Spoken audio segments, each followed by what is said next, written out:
Commissioner for the Office of the Utility Consumer Counselor, Jake McDaniel, reports Indiana's utility bills have gone up an average of 17.5% over the last year. He's named Abby Gray as Indiana's new ratepayer advocate and is directing her to find ways to ease that financial burden. Braun says he wants to see investors, rather than ratepayers, bear more of the costs. Gray says she is deeply humbled to take on the role. Jake McDaniel, 93 WIBC Mobile News. A man is killed in a car crash involving an SUV and a pickup truck. IMPD is investigating the crash from Wednesday afternoon on Madison Avenue. Police say the SUV was heading south and lost control, crossed over the center line, and hit the pickup truck. The driver of that SUV later died at a hospital. The average price of gas today in the state of Indiana, $3.24 a gallon, says Gas Buddy. It's $3.14 in Indianapolis. That's the cheapest gas in the state. City leaders are scrapping plans for a roundabout at 116th Street and Allisonville Road after crashes at the nearby 96th Street roundabout and a traffic study tied to the I-465 Clear Path project. The decision was made to keep the intersection as a signal-controlled four-way junction. The roundabout would have cost about $3 million. And Colts quarterback Daniel Jones on getting a fresh start for his career with the Colts as he was named the starter this offseason. Just excited to get out there. I think we all are. A lot of work's gone into this. As a group, since, dating back in the spring when we got together for OTAs, and I feel like we've come a long way. So I think we're all really excited to get out there. The Colts host the Miami Dolphins this Sunday at Lucas Oil Stadium. Kickoff set for 1 o'clock Eastern Time. They will also honor their late owner, Jim Irsay, at halftime of the game.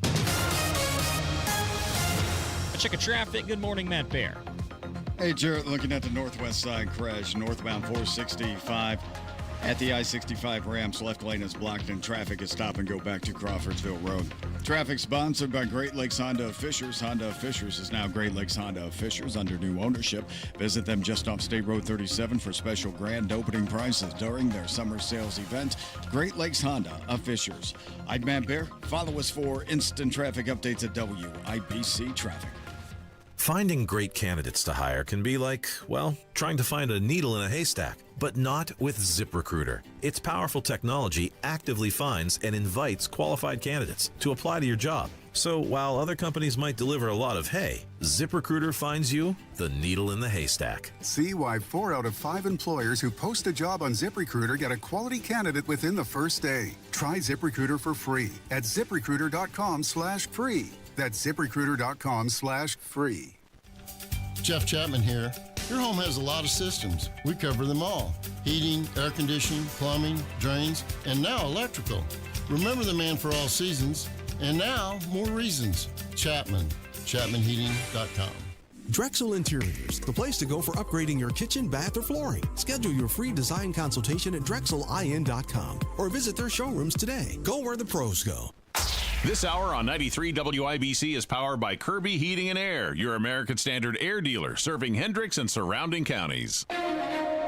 Now the forecast from the American Standard Cooling Weather Center. Scattered showers move out this morning. Gradual clearing this afternoon. Cooler, too. Today's high 71. Mostly clear and quiet overnight. A low of 53. I'm Wish TV Storm Track 8 meteorologist Marcus Bailey, 93 WIBC. And I'm Jarrett Lewis on the level, on the go, and on WIBC.com. It's 9:06. Kendall Casey starts now.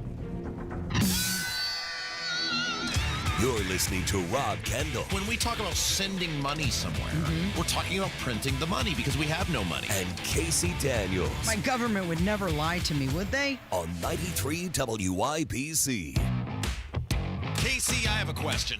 Okay. Lay it on me. If you,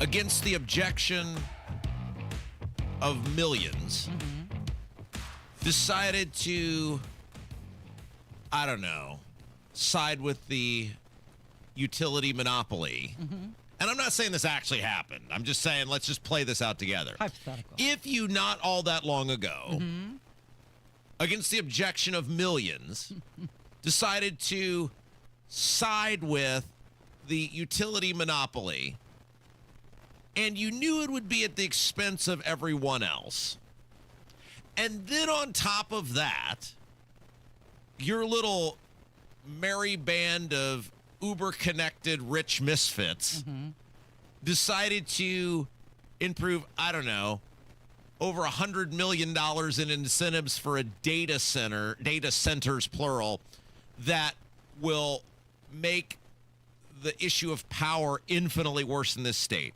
If you were to have done those two things just in the past couple of months, does it make me a bad person that I think you're full of crap when you say you want to help me with my utility bill now? No, I think that makes you very discerning. Okay, very good. It makes you question. So I'm not the bad guy in this equation for once. I don't believe so, no. Okay, very good.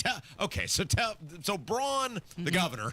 Correct. I think most people know that, but Mike Braun, Governor Dementia, as we call him, because, well, we would never say that the governor is a habitual pathological liar, yet he seems to have very short memories when it comes to things he says versus action he takes. So the only logical reason, if he's not a habitual pathological liar, is that he's suffering from some sort of serious neurological damage that is causing him to forget said things. All right.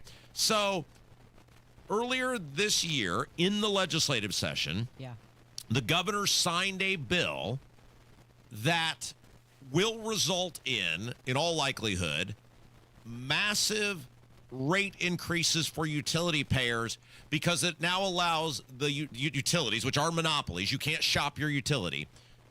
It allows the utilities to essentially become Dr. Frankenstein and play around with these SMRs, small modular reactors, an unproven technology, and no matter what happens with it, whether it works or not, you, the ratepayer, are going to be on the hook for 80% of it.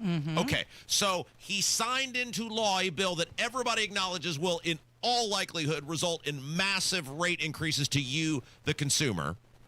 And then on top of that, his brand new wild and wacky IEDC board. Now, of course, he threw all the IEDC board members out and had a forensic audit that's going to cost us $800,000. Because the IEDC is so shifty and so shady and so untransparent. But the first thing that little group did was approve economic incentives for 4 data centers, which I don't know if you've heard, Case. They use a lot of power. They do, and a lot of water. So he did those two things in his first, 6 months in office. Both of those things are going to, in all likelihood, lead to, especially when you put them together, massive utility rate increases for most of us. And yet yesterday, he came out like Mr. Johnny Do-Gooder and said, enough is enough. The people have suffered enough. We're going to put it in. We can't take it anymore. He did. He put out a statement saying that he was directing the utility consumer counselor, who is Indiana's ratepayer advocate, to evaluate utilities' profits along with other cost-saving measures. She's going to evaluate it. Yes, ease the burden on ratepayers. Yes, please do that, Abby Gray. Please do that. Here's the problem, though. Nikki Kelly is going to join us from the Capitol Chronicle at 10:15 on her usual time slot. It's not just up to her. Well, right. This person can make a suggestion, but there is this board, the IURC, Indiana Utility Regulatory Committee, committee, whatever, that makes commission. Thank you. That makes the final choice, and over and over again, they ignore this taxpayer advocacy group in the order in which they are received, and your bills keep going up. However, how can the governor, now this is where we come back to either one of two things, habitual liar or dementia patient. Because how can you possibly have taken the actions that he took in his first 6 months in office and then claim, oh, I'm very concerned about your utility bill? Is there a third door? Could he have been, oops, what did I do? I better take corrective action. But you can't undo it. That's the problem. You've already signed the bill. You've already told the utility companies, sure, step right up. Do whatever you want to do with your technology. Play with whatever you want to play with. We're on the hook for it, whether it works or not. So how can you possibly say, because it wasn't like this wasn't a hot button issue. It wasn't like people like us weren't begging him, hey, please don't sign this bill. It's going to be horrible for the taxpayers. He had to know exactly what he was doing, and he signed it anyway. And he's only doing this now because it is reaching a fever pitch in terms of the up for which with people cannot stand and how pissed off they are. And he's doing the same thing he did with the property taxes, where he wants you to believe that he cares. He wants you to believe that he's going to fight for you. But there's nothing in terms of what's actually being done that leads you to believe or can happen that's going to result in anything other than your bills going up. So the IURC is going to see some major leadership changes as some people are resigning, and they'll be out in October, which means some new people need to be put on that commission. And the IURC, that's the group that decides the utility rate increases. Now, Braun has instructed these new appointees to scrutinize utility rate hikes more aggressively, also focus on affordability and reliability. Okay, so but let's work down the food chain, okay? This is why we are numero uno. This is why we are beloved by so many, because we will tell you exactly how this works. So Braun has already said, the problem is, in the property tax thing, our new favorite line for Governor Braun is, "This man has no stick." And that is, of course, a reference to the famous scene in Ghostbusters where Bill Murray describes Walter Peck from the Environmental Protection Agency, except he doesn't use the word stick. But I think we can safely say we can use the word stick on public airwaves. Braun has no stick. He admitted during the property tax issue that he's petrified of the General Assembly, that he won't fight them, he won't stand up to them. He's telling you that again with this special session where he can't make up his mind on whether he'll only call it if they tell him to call it. And so the problem is, when you have the guy who's the head of utilities in the House of Representatives, that dirtbag Ed Soliday, right, essentially strong-arming in text messages, the mayor, was it Laporte? The mayor, Portage. Was it Portage or Laporte? Porter County. Well, he's a mayor. Yeah. He's not a county. You're right. Was it Portage? I think it was the mayor. It was. Oh, yes. I think it was the mayor Portage who spoke up against the IURC and these rate increases and everything else, and basically told that guy, Austin Bonta is the guy's name. We had him on the show. And Ed Soliday basically told him, "Hey, you better get in line, Junior, or I'll do everything in my power to make sure no more extra money comes to your city." Well, Braun's already said, "I'm totally petrified of the General Assembly," and we know what side the General Assembly's clearly on, so why would we believe anything different's going to happen? Portage, thank you, Stephen. So you're not saying that this isn't going to be a reboot of our utility world, or I think it's going to be a reset breaker. It's going to be a reboot of the property tax debacle because Braun is a gutless. Oh, I can't say that. We've wussy. seen the show. He's a gutless wussy. How about that? How about that? 25 years in this business and nobody's ever had to hit the dump button on me. How about that for some talent? As crazy as I am, and nobody's ever had to hit the dump button. He said Hoosiers have been burdened with utility rate increase after increase. We can't take it anymore. What's this we, Mr. I'm worth between 30, what was his net worth, 36 and 96 million or whatever the number was? Mr. I have a helipad at my home in southern Indiana. I live in the governor's mansion. When do you think is the last time Braun actually paid a utility bill? Like logged into his account or wrote a check? Right. What do you think the last time that was? If I asked Braun right now, what's your electric bill? Yeah, at your little compound down there in southern Indiana. You think he could tell you what the electric bill is? No, probably Heck not. no. No. What's this we stuff? So he appointed Abby Gray as the head of the Office of Utility Consumer Counselor, and she's been there for 16 years. She was 23 years at the IURC. But he told her to evaluate utility company profits, find cost-saving measures, and then push for investors to shoulder more of the costs, not the ratepayers. So the message is on point.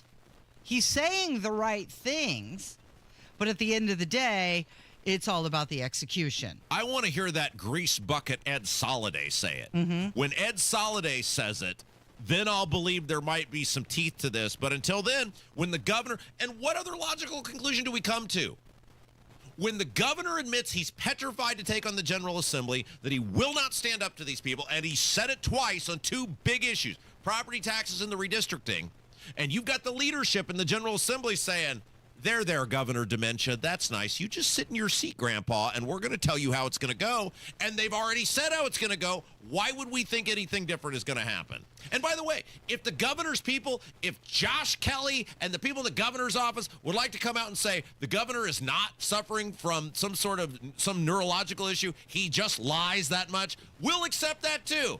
At least that's honest. We just don't want to think that the governor is willfully lying to people. And this is the only logical conclusion we can come to. If there is a third door and they'd like to tell us about it, we're all ears. Okay, so we know there's a lot of data centers coming in, and there have been some moves in regards to the Franklin Township data center. And also, it's not just electricity, a lot of water being used in these data centers. So we're going to talk about them coming up from 93 WIBC. Sun's up, the coffee is brewing, and Tony Katz is your morning information barista. Tony Katz, good to be with you. Clarity. We're not interested in having this debate. We're only interested in honestly addressing the issue. Context. We should not present this in any other light. The objective is the destruction of Western civilization. And a little caffeine. Only the Constitution should rule. Tony Katz in the Morning News. Weekdays 6 till 9 on 93 WIBC.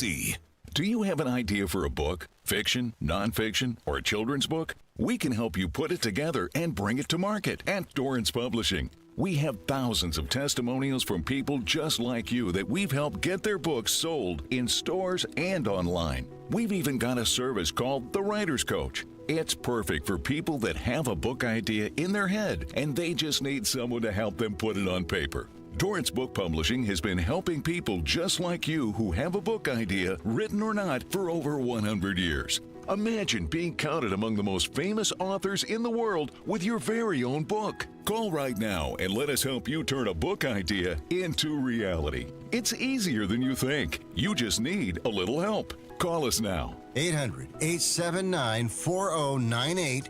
800-879-4098. 800-879-4098. That's 800-879-4098. Guy Relford here. Time again for the Indy 1500 Gun and Knife Show this coming weekend at the State Fairgrounds, Friday, Saturday, and Sunday. There's never been a more important time to exercise our rights as true Americans. It's the Indy 1500 Gun and Knife Show. See the best in sporting, hunting, and personal protection gear, plus great displays of Americana. Come see us this weekend at the Indy 1500 Gun and Knife Show, Friday 2 to 7, Saturday 9 to 6, and Sunday 9 to 4. It's the Indy 1500 Gun and Knife Show. See you there. As an IT professional, you have the opportunity to guarantee your data security, participate in 100% landfill-free disposal, and have peace of mind with R2 V3 certifications. Technology Recyclers provides guaranteed complete data destruction, 100% landfill-free disposal, and the certification to back it up. Protect your data while saving the planet. Receive a free pickup of your e-waste from Technology Recyclers. Visit tech-recyclers.com. That's tech-recyclers.com. Welcome to Tire Discounters. Oh, hiya, Phantom. Mike, I think I saw a fox on my way in. Oh, that was the Carfax Carfox. He was congratulating us on our Carfax Top-Rated Service Center Award. I have always rated Tire Discounters at the very top. Oh, thanks. So does Carfax. And not just for tires, but for all our services, too. Alignment, brakes, shocks, and struts, and more. Yes, sir. But, Mike, do you think people believe Carfax over me? Well, you are the Phantom tire buyer. Exactly. As a mom, comforting my family is what I do best. Vicks Vapor Stick provides soothing, non-medicated Vicks vapors in an easy-to-apply stick, and it dries fast, so there's no mess. I use it to comfort myself and my family. Thanks, Mom. Vicks Vapo Stick, soothing comfort for the whole family. And try Vicks Vapo Shower Max for steamy Vicks Vapors when you need more comfort for yourself. Use as directed. Luxury awaits you at Tom Roush Lincoln and Fishers. Come see the full line of breathtaking Lincoln vehicles at Indiana's premier Lincoln dealership. From the moment you arrive at Tom Roush Lincoln, you'll know you've arrived. Shop over 200 new Lincolns in our state-of-the-art family-owned and operated dealership with no pressure. Just the award-winning service and respect you deserve, plus complimentary pickup and delivery for service. Luxury awaits you at Tom Roush Lincoln and Fishers. Weekday mornings at 7:15, the Tony Katz Popcorn Moment. Brought to you by Boer Remodeling. Don't wait any longer for the kitchen you've been dreaming of. Request a consultation at boerremodeling.com. This is Robert with Kirby Heating and Air. Go to kirbyheating.com to schedule with one of our qualified service technicians. Kirby Heating and Air is your trusted local independent American Standard heating and air conditioning dealer. Uh-oh. What? Uh-oh. That's the new big phrase in our house. I was going to say, you sound like Libby. Uh-oh. Casey, I hate to do this. It is 9:23 in the morning on September the 4th, 2025, and we have to do the least favorite part of every show for me. Yeah? Is that where you tell everyone you were right? Yeah, and I'm loath to do this early in the program, but uh-oh. It's Kendall Casey show, by the way. My name is Rob. That's Casey. So this comes from Garrett Berquist on Twitter, and just to reset, remember when we told you after the property tax bill passed and we said, you are about to get so hosed, you can't even fathom what's going to happen? And we told you at the time, we said it will take several years for this to play out, and the lawmakers know it. Because there will likely be for you some savings in year one, and you'll go, oh, look, I got a few $100s back. And we said, well, get ready, pal, because you're going to in for a problem. But what they're banking on is you going back to sleep and not being able to figure it out. And you ever seen the movie The Sandlot? Yeah. The baseball movie? Yeah. The premise of The Sandlot is these kids in the 60s play baseball in a sandlot. They run out of baseballs one day. The main character goes home, who knows actually nothing about baseball, and steals his dad's Babe Ruth autographed baseball, which they go play with, and they hit it into the yard where the beast dog is. And so they have to come up with a way to get the ball back. But in the meantime, they got to make sure his dad doesn't know the ball's gone. So they buy a baseball, and one of the kids signs Babe Ruth's name on the baseball. And at one point, as he's signing the ball, one of the kids goes, I don't know, Benny, that signature looks pretty crappy. And he goes, look, this is just to buy us some time. That's what the General Assembly was doing with the property tax bill. They are Benny in the Sandlot. This is just to buy us some time. Forging Babe Ruth's autograph. Before you don't figure out how you're going to get screwed. And one of the things we told you is going to happen. Not only will the property tax cut, quotes, totally go away in a couple of years, because there's nothing in this bill that addresses assessments, which is why the bills keep going up. Correct. But there's nothing that stops the bills from going up. So within a best case scenario, current increases, et cetera, your cut will go away within the next 3 to 4 years. Now, we also told you what was going to happen, and it is that these school districts are going to be sprinting to the referendum turnstiles, because they're not just going to take getting less money, because the General Assembly always rolls over and plays dead for the public education system. That's happening. See Avon, see Fort Wayne schools. Next year, you're going to see a whole bunch more. But the big one, mirror, mirror on the wall, how are we going to get screwed the most of all? It is these local income tax increases that cities, which previously were not allowed to do them, are going to do. So let's review. What did we tell you was going to happen? Within the next 3 to 5 years, your tax cut will go away because of the property tax increases that continue. You're going to see a whole bunch of schools do referendums, which means you'll have tax increases on top of that.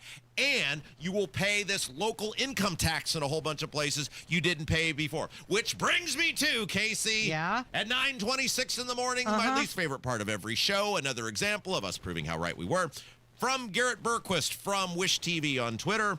Anderson Mayor Thomas Broderick says his city will use budget reserves to make up the shortfall from the fiscal years 26 and 27. Okay. He will ask the city council to raise the city's local income tax rate for 2028. There it is. Damn, I'm good. And I do this. I can't believe we give this show away for free. So in 2.5 years in Anderson. Which, what did we tell you? Yeah. What did we tell you was going to happen? Exactly. And it's all that. things that Braun and Micah in that meeting, oh, no, that's not going to happen. Oh, no. Oh, they also told me, but if it does, you got to go fight it. You got to fight the school board, the city council, the county council, the fire territory. You got to fight them all, because we're gutless. So there you go. I don't know. Braun said he was going to knock on doors with you to fight school referendums. The Avon people told me they have still not heard back from Micah or Braun on their pledge to knock on doors to defeat school referendums. They're going to be so busy in this next session because Braun is saying utility prices going to be a top priority for him. But he also said they were going to come back and readdress property taxes. Oh, yeah, he's coming back for more. He's got a card. He's got a, what did he tell those well-meaning but naive people that went to the mansion? He's got an ace up his sleeve or something. Of course, he won't. He's like Nixon in Vietnam. Right. He's got a plan. I can't tell you what it is. I'm not going to tell you what it is. Right. All right, so we got to take a break. When we come back, Alec Willis. Alec Willis from protectmorgancounty.org. Yes, is going to join us. There is a proposal for a big, mysterious data center to go out in the Monrovia area. And these people, on the backs of the Franklin Township people, seeming to have a lot of success fighting the Google data center, they are trying to fight the data center out there in Morgan County. And everybody needs to wake up to this stuff because it's coming to a community near you. You may not live near Monrovia, but you need to know what these people are going through because these data center people, as long as our old pals at the IEDC are handing out the goodies and your local governments are giving out abatements, they are like Jason Voorhees in Friday the 13th. You can bury him underground. You can put him at the bottom of the ocean. You can light him on fire. You can saw him in half. Just keeps coming back. They are coming back, baby. Yeah. Alec Willis joins us next on 93 WIBC. Kids back in school and out of your hair? Now it's time to take care of yours. Hope Plumbing, Heating, and Cooling has an offer that will help give you the softest hair, skin, and nails, plus give life to your appliances and fixtures. Yes, we're talking about water softeners. For the month of September, Hope will give you $500 off the purchase of a water softener plus carbon filter. So give yourself the gift of soft water and call Hope Plumbing, Heating, and Cooling today. We play fair in Indiana, but Washington insiders want to cheat. They want taxpayers to spend millions to redraw legislative maps approved just 4 years ago. That's not democracy. It's a power grab, and they're hoping you won't notice. Thankfully, some of our leaders are saying no to D.C. politics. Tell politicians Hoosiers don't cheat. Protect our votes and get back to focusing on our real problems. Join the team at playfairindiana.com. Paid for by Indiana Conservation Voters. Play fair in Indiana, but Washington insiders want to cheat. They want taxpayers to spend millions to redraw legislative maps approved just 4 years ago. That's not democracy. It's a power grab, and they're hoping you won't notice. Thankfully, some of our leaders are saying no to D.C. politics. Tell politicians Hoosiers don't cheat. Protect our votes and get back to focusing on our real problems. Join the team at playfairindiana.com. Paid for by Indiana Conservation Voters. 93 WIBC Mobile News. On the level, on the go. Expecting their arrival soon. Partly cloudy, 58 in downtown Indianapolis. The high today, 71. I'm Jarrett Lewis. It's 9:30. Illinois Governor J.B. Pritzker says he's expecting National Guard troops to show up in Chicago as soon as tomorrow, as he remains defiant against President Trump's efforts to deploy troops to the city. Mayor Brandon Johnson took the position of saying Chicago does not have a violence problem. It has a problem with guns being trafficked out of red states. The Illinois governor is dedicated to his position of opposing federal intervention. The president is begging me to call him to ask him to do something that we don't want. Now, the Guard is not in Chicago. The Illinois National Guard so far has not received any orders about preparation or otherwise. There are some ICE agents staying at the Great Lakes Naval Base just north of Chicago. Fox's Mike Tobin reporting. While Chicago has a crime rate above the national average, according to the FBI, 2023 data shows that several Illinois cities outside of Chicago recorded higher crime rates than Chicago. New York City Mayor Eric Adams is responding to reports that President Trump has offered him a White House role in an effort to stop Democratic candidate Zohran Mamdani from winning in November. Fox's Brian Yennis has more from New York City. The White House reportedly believes here that the only way to stop Zohran Mamdani from becoming mayor is for the other candidates to drop out of the race and consolidate support around former Governor Andrew Cuomo. Cuomo is consistently polling second in poll after poll. Republican Curtis Sliwa says he is not dropping out either, saying he has also not been contacted by President Trump and is not interested in the offer.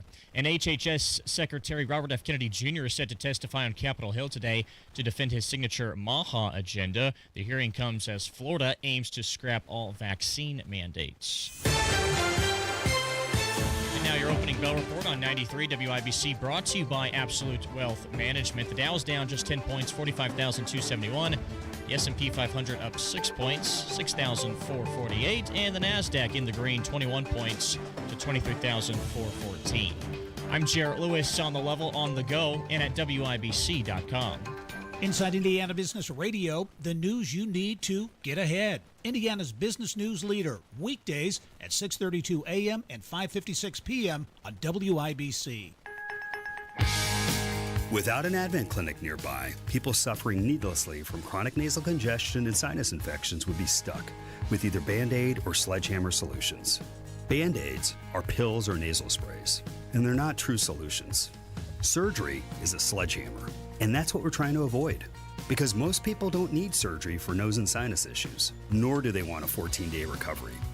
Our unique Advent approach can, in 20 minutes in our office, open your blocked nose for good, with only 1-day recovery. I'm Advent founder Dr. Kandula. Outside of Advent's four walls, invasive surgery is what they'll recommend. But here you will find effective and convenient in-office solutions to help you stop the need for Band-Aids and avoid the sledgehammer.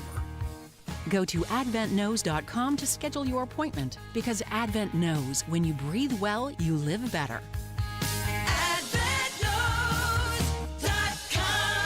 Most insurance accepted. Greetings from R&R Agency, your Indiana health insurance pros, and a sincere thank you to our loyal customers for helping us to another record year. We recently saved a 62-year-old retiring couple over $800 monthly when compared to their COBRA offerings. We recently saved a family of 4 over $400 monthly when compared to their $7,500 deductible program on the ACA, and you know that's still Obamacare. We recently saved a small 4-man manufacturing company over $1,000 monthly and gave them better coverage. We feature coverages guaranteed to age 65, low out-of-pocket expenses, the largest networks in the country, and you can sign up anytime. If you are retiring early, self-employed, or need coverage for your small group, call us at 317-563-0868 or go to rragency.org. If you don't call us, we can't help you. What do you got to lose? Call us, 317-563-0868 or go to rragency.org. As always, God bless America, common sense government, and peace through strength. Hey, what's up? It's Hammer from the Hammer and Nigel Show for my friends at Diamonds Direct. Keystone at the Crossing, right by the Green Bridge, and direct is the key word, because they get their diamonds direct from the source. They eliminate the middleman, and then they pass those savings on to you. The biggest selection, the lowest prices. So guys, if you're thinking about popping the question, maybe over the holidays, now is the time to get to Diamonds Direct. When you walk in that beautiful showroom, Neve, he's the manager, he's awesome, and the sales staff, they always stay within your budget. There's no pressure for you to spend more than you're comfortable with. Chris is the sales rep that I work with. She's a rock star, but no matter who you work with, you're going to have a great experience. I always go to Diamonds Direct. You should join me. The best in the business. Diamonds Direct. Tell them Hammer and Nigel sent you. Drexel Interiors, the place to go for upgrading your kitchen, bath, or flooring. Schedule your free design consultation at drexelin.com or visit their showrooms today. Go where the pros go.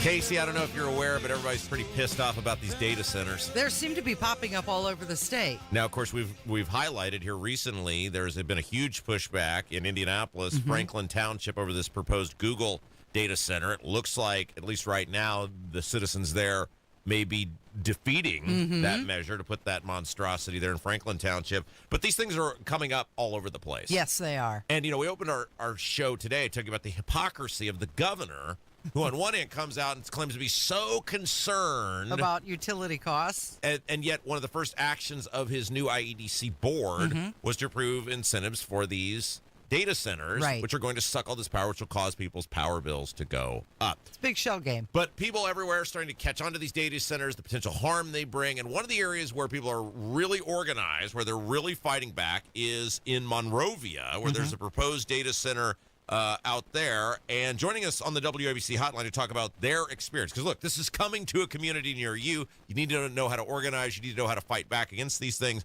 like the people in Franklin Township, is Alec Willis. He's part of a group called Protect Morgan County. He joins us on the WIBC hotline. Now, Alec, hello. Hey, Rob. Thanks for having me on today. Yeah, so tell us about your group, Protect Morgan County, and your fight against this data center out there in Monrovia. Yeah, so honestly, it's been a great effort recently. I didn't become aware of this actually until May, and that's when the Morgan County correspondent introduced me to Chris Lamberson, who had been leading this grassroots movement. And that was when I met him, and we established a renewed effort to somehow just compel the cancellation of this data center going up in Morgan County. And not only that, just continue to protect Morgan County from these officials who are just completely disengaged with the voters at a local level. Okay, let me ask you about this. So do you know what the data center is? Like, do you know who's behind it, how big it's going to be, those sorts of things? Yeah, so it's going to be 390 acres, which is pretty substantial. Wow. And they haven't come out and said specifically, but I've gotten word from a resource that knows what they're talking about. I'm not going to say who it is, but they've confirmed that it's Google. And, of course, the officials have signed non-disclosure agreements to not have to disclose that, but we've confirmed that it's Google. Wait. So there would you got the one in Franklin Township, and you're saying this would be allegedly a second Google data center? Yes. Does it have a nickname? Is it like Project, Sunshine, Project Tahoe, Project Cornfield? Well, we should probably give it a nickname, but as far as I'm aware, it doesn't necessarily have a nickname yet. Alec Willis is our guest. He's with the group Protect Morgan County. They're fighting a proposed data center out in the Monrovia area. Okay, so tell us about sort of you mentioned the elected officials. Is this a county project? Is it a city or town project somewhere? Who are the dirty, rotten, no-good people that are giving you guys pushback in terms of trying to defeat this monstrosity? Yeah, I'm glad you asked, actually, because, at the beginning of this, it's always been a bipartisan movement, but we actually reached out to Senator Banks' office, and they were able to confirm that this has nothing to do with the data centers that Senator Banks and President Trump has brought to Indiana, and that, in their opinion, it was specifically a local project that the local officials have been working on. So this is the Morgan County Plan Commission and the Morgan County Council and commissioners that have brought this in, against massive opposition. Do you know why? Because Morgan County has always been pretty good, at least in the past, about protecting the taxpayers. They're the one county that didn't opt into the food and beverage tax. They've always been pretty good about the idea of, hey, we're a largely ag community, property rights, all those sorts of things. Do you have an idea of why that they appear to be so wed to this data center? Yeah, so from our understanding, there's Morgan County Economic Development Corporation, and it's led by an executive director, Mike Dellinger. And obviously, we pay, the county pays $75,000 a year, I think it is, to them to advise on the economy. And he is, from my understanding, he's the one that kind of introduced this to the county, and he's not even from here. In fact, a few years ago, he said that Monrovia was going to be a part of Indy. And so that's kind of who had led the charge with this and told it, from my understanding, told everybody that it'd be a great idea and championed it from the start. So you've been partnering with Citizens Action Coalition. How have they been able to help you in the cause? Yeah, so Citizens Action is a great resource. We've been working hand in hand with Bryce Gustafson, who, first of all, they have so many resources, and they've done, a lot of research, and they've been able to provide the information, from the start, whereas, we would have had to go back and, do that all by ourselves. And they're also helping down in Franklin Township also, and they kind of lead from the front of, this is, not only are there negative effects, for water, for noise and all that stuff, but utility rates are just going to go crazy, when they get this in the ground. And so they've provided resources. For example, they've set up the booth at the Monrovia Festival this weekend and plan on helping us throughout this process. And Bryce has been a great resource that we're grateful for. A couple minutes left with Alec Willis. He's with the group called Protect Morgan County. They're fighting a data center out there in the Monrovia area. So tell us about kind of what you guys have been doing. Tell us about where the project is. Are you succeeding in your pushback? Where are you guys at in terms of defeating these things? And look, I think all these data centers right now, especially when if they're in any way linked in to the IEDC, need to absolutely be pushed back and defeated. Yeah, of course. So there's 2 Monrovia residents that filed a verified petition of review lawsuit, arguing that the rezoning was arbitrary, disregarding the county's comprehensive plan, et cetera. It's an ongoing matter. They have a discovery motion set for September 25th. We're excited to see what happens. We've also submitted a very targeted and detailed public records request because from our point of view, it's hard to fight something that you have you don't have any information on. And I think, in my opinion, that's what the goal of the non-disclosure agreement was. And so we filed for all these documents. We made sure we're very particular about it so that they couldn't use that as an excuse. And word from the county, we're supposed to get those documents back. And that kind of doesn't necessarily set in stone our path forward, but, it decides where we go from here in terms of the information we get back or don't get back. But we've seen the progress. The movement is growing in membership every single day. We have people inquire that didn't know about it the day before. We're raising funds every single day, and just great progress in my opinion, because a lot of people still, even on the roads that this data center is going, like setting up by. Yesterday at our weekly meeting, we had a couple people show up that hadn't even heard about it, and they live on that road. So it's growing every day. We're seeing a lot of progress. This is what I can't figure out. Who is for this other than the company that wants to go there? Like, is there anybody coming out in the community saying, oh, this will be so great? And what reason are your elected officials who are ignoring the public giving you for doing so? Yeah, so not really, to be honest. I mean, there's the members of the county have said a few positive things about it. I had talked to a commissioner, and his reasoning was, well, I talked to Chamber of Commerce in one of the communities that one of these were being built, and they had positive things to say about it. And I'm like, well, what positive things? And he had, well, they helped us buy a few things for the municipality. I'm like, okay, so is that it? That's pretty much it. Like, the problem is we're thinking, what in the world? Because if there's not much positive effect, then why trouble ourselves with this data center? And there's way more negative. And I would say at the meetings that we've had, the opposition to support is probably 30 to 40 to 1. I mean, it's not even close. Yeah. Okay, Alec, if people want to know more about what you guys are doing out there, everybody needs to pay attention to all of these communities, even if you don't live in them, because these people, if they don't succeed in one place, they'll come to a community near you. These are coming to a community near you. How can people learn about what you guys are doing out in Morgan County? Yeah, so go to our website, protectmorgancounty.org. Visit it. We have information. We're updating it every day. We just went live with it this week, so there will be updates to it. There's going to be PDFs of information on it, and there's going to be, once we get these records from the county, we're going to be uploading those. We have an opportunity for you to donate to the cause, because there will be, a movement without money is just going to die, so we do need support there from people who care about this to keep it going. And go visit that. We also have a Facebook page. And most importantly, we'll be at the Monrovia Festival. I do want to say that's a great festival, first of all. Not a lot of people are talking about it in the Indy area, but you should come out. It's this weekend. Starts on Friday, goes through Sunday. We're going to be in the parade. You can also come out and support us that way. That parade may be brought to you by, or that festival may be brought to you by Google before too long, Alec. Yeah, well, I would rather donate my own money than have Google donate to something like that. All right, yeah, it's protectmorgancounty.org, correct? Yes, sir. All right, protectmorgancounty.org. Alec, thank you for your time. Good luck. Let us know how we can help. Yeah, thank you, Rob. It's Kendall and Casey on 93 WIBC.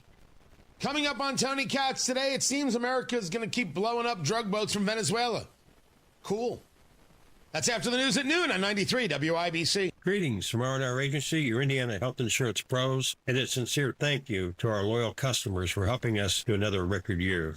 We recently saved a 62-year-old retiring couple over $800 monthly when compared to their COBRA offerings. We recently saved a family of 4 over $400 monthly when compared to their $7,500 deductible program on the ACA, and you know that's still Obamacare. We recently saved a small 4-man manufacturing company over $1,000 monthly and gave them better coverage. We feature coverages guaranteed to age 65, low out-of-pocket expenses, the largest networks in the country, and you can sign up anytime. If you are retiring early, self-employed, or need coverage for your small group, call us at 317-563-0868 or go to rragency.org. If you don't call us, we can't help you. What do you got to lose? Call us 317-563-0868 or go to rragency.org. As always, God bless America, common sense government, and peace too strict. Hey, ladies, are you interested in self-protection but don't know where to begin, or maybe you're too nervous to enter the gun store alone? Well, let me introduce you to Premier Arms. They're more than just a gun store. Premier Arms is a supportive community dedicated to empowering women. They have a friendly, educated staff, and they'll provide personalized guidance, ensuring you feel confident in your firearm choice. It's Casey Daniels letting you know Premier Arms is where female gun owners are supported. Call them today, 317-858-3030. Hey, what's up? It's Hammer from the Hammer and Nigel Show for my friends at Diamonds Direct.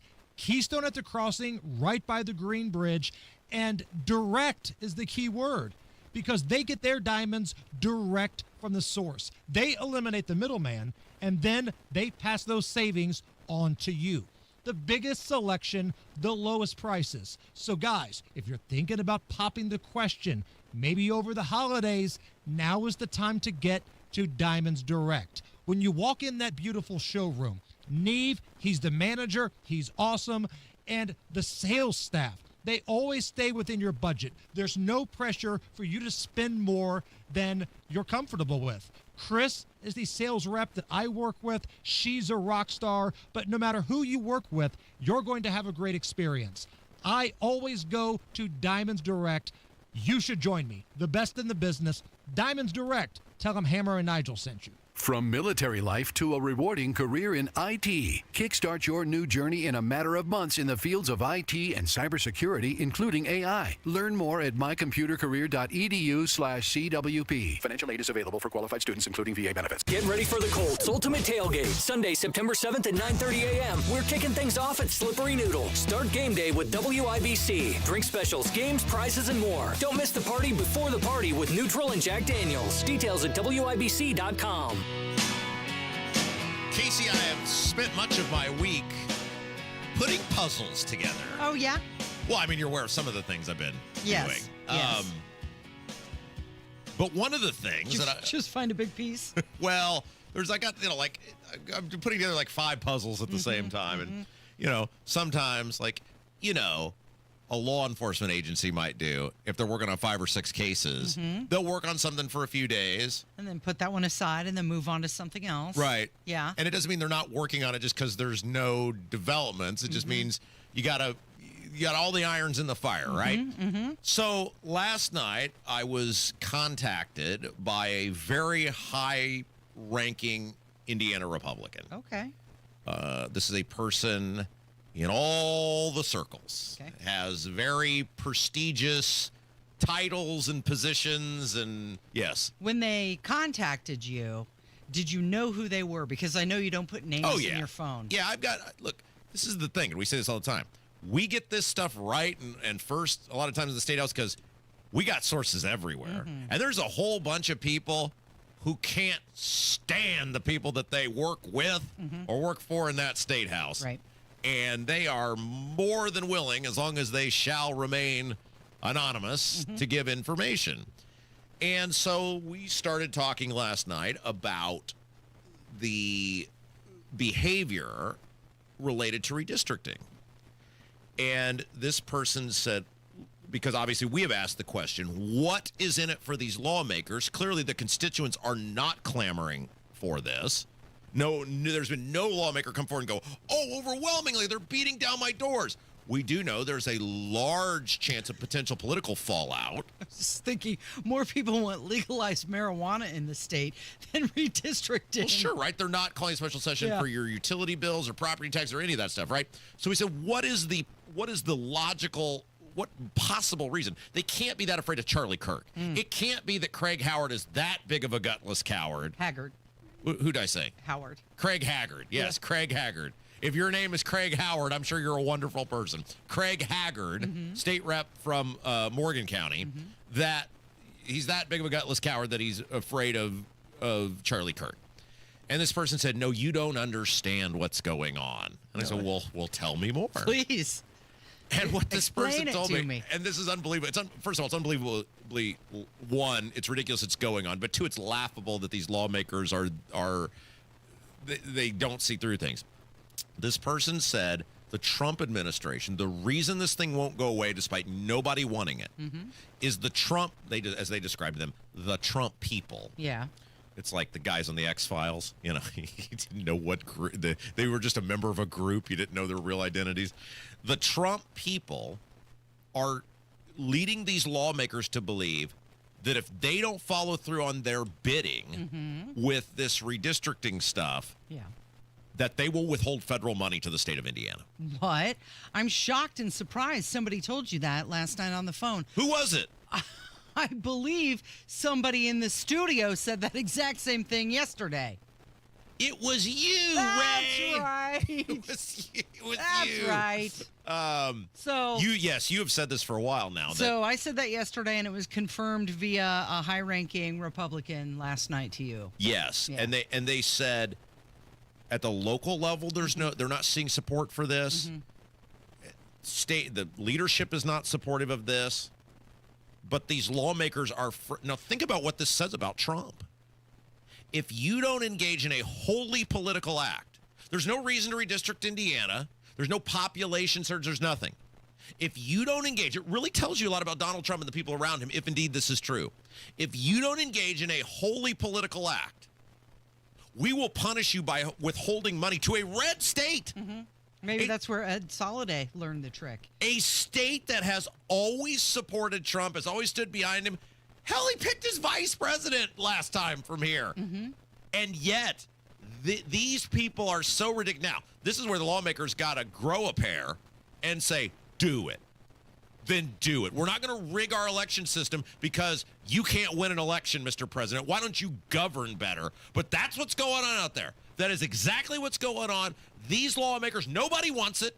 They're not hearing from you. You're not beating down their door. There's not an onslaught of support for this. It's that they are petrified that the president and his administration are going to withhold federal money from them if they don't do his bidding. Last year, Indiana received approximately $23.4 billion in federal funds. Some of the major recipients included $14 billion to Medicaid, $1.9 billion to the Division of Family Resources, $1.8 billion to education. And coming up in 26, we're looking at billions upon billions with the CHIP Act, and there's even transportation funding here in Indianapolis to the tune of $30.5 million. Federal transit funding for street projects. So when you've got someone saying, hey, do it my way or else you're not going to get 30% of your budget, yeah, they're kind of looking at those options saying, well, I guess we're going to do it. And the reason these people, like, this is a very connected person who would be tarred and feathered if it came out that they were associating with me in any sort of friendly manner. But the reason they reach out to us is they know we'll tell you the truth. We'll tell you what's going on. We'll tell you what we hear. And they want this information to get out, that this is why. We're considering spending $500,000 or more of your money. It'll be a lot more by the time the lawsuits are factored into it. Yeah, and I'm glad you said that because, by the way, when you say federal money, it's not Trump's money. Right. It's not the government's money. It's your money. Yeah, to just do the bidding of one guy because he's worried he can't win elections in the midterm. So do with that what you want. We just give you the information. It's Kendall Casey on 93 WIBC.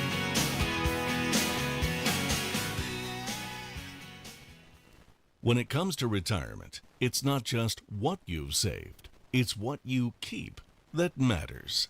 Howard Bailey Financial invites you to join our free educational event featuring nationally recognized IRA expert and CPA Ed Slott, where he will focus on strategies to help reduce unnecessary taxes, avoid common mistakes, and plan smarter for the years ahead. This event is ideal for anyone in or nearing retirement who wants to make the most of what they've saved. Reserve your spot at the Forum in Fishers on Thursday, September 11th by calling or texting ED to 888-262-1104. Space is limited, so reserve your spot today by calling or texting ED to 888-262-1104. Howard Bailey Securities, LLC is an independent financial services firm and uses a variety of different investment strategies. Please see disclosures at howardbailey.com. There's just something special about late summer at Wilson Farm Market. The sweet corn's still crisp, the tomatoes are juicy, and the cucumbers taste just like the summer should. Stop by with the family, fill your basket with fresh produce, grab some hot, fresh fried chicken, pick up homemade jams, and select from hundreds of cheeses to make every meal something special. And don't forget that famous pretzel bread. It's always a hit at the dinner table. 20 minutes north of Carmel on 31 in Arcadia. Online at wilsonfarmmarket.com. That's wilsonfarmmarket.com. Let's go! You're still glowing, flirting, grooving. You still got it. But your immune system weakens as you age, making it harder to fight flu, pneumococcal pneumonia, RSV, and COVID-19. Vaccines are a key part of any health routine and help strengthen your immune response. Ask your doctor or pharmacist which vaccines you need. Schedule in minutes at vaxassist.com. Sponsored by Pfizer. Luxury awaits you at Tom Roush Lincoln and Fishers. Come see the full line of breathtaking Lincoln vehicles at Indiana's premier Lincoln dealership. From the moment you arrive at Tom Roush Lincoln, you'll know you've arrived. Shop over 200 new Lincolns in our state-of-the-art family-owned and operated dealership with no pressure. Just the award-winning service and respect you deserve, plus complimentary pickup and delivery for service. Luxury awaits you at Tom Roush Lincoln and Fishers. Do you need air conditioning service and need to find a local well-trained expert you can trust, like Family Heating and Air Conditioning? Find that American Standard Air dealer at IndyHomeComfort.com. Coming up in 2 minutes from the Technology Recyclers Studios, who's saying no to a proposed Google data center in Indianapolis? What some central Indiana mayors say they could lose due to the state's new property tax law, and what staff members at an Evansville school say they found in a student's backpack. You're listening to 93 WIBC, WIBC HD1 Indianapolis. Things could get heated at the Senate.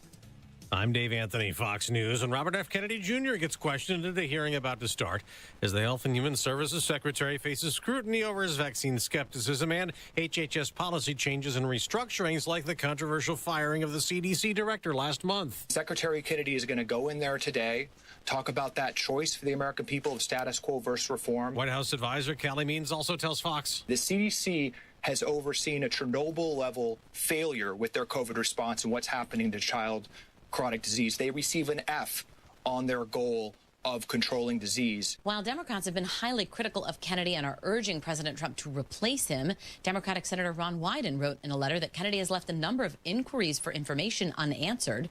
Republican Senator Bill Cassidy, who voted to confirm Kennedy, despite reservations about positions on vaccines, said some of these personnel matters do require more oversight. That's Fox's Jessica Rosenthal. Florida is planning to become the first state to drop vaccine mandates for children, including ones to attend school. What you put into your body is because of your relationship with your body and your God. I don't have that right.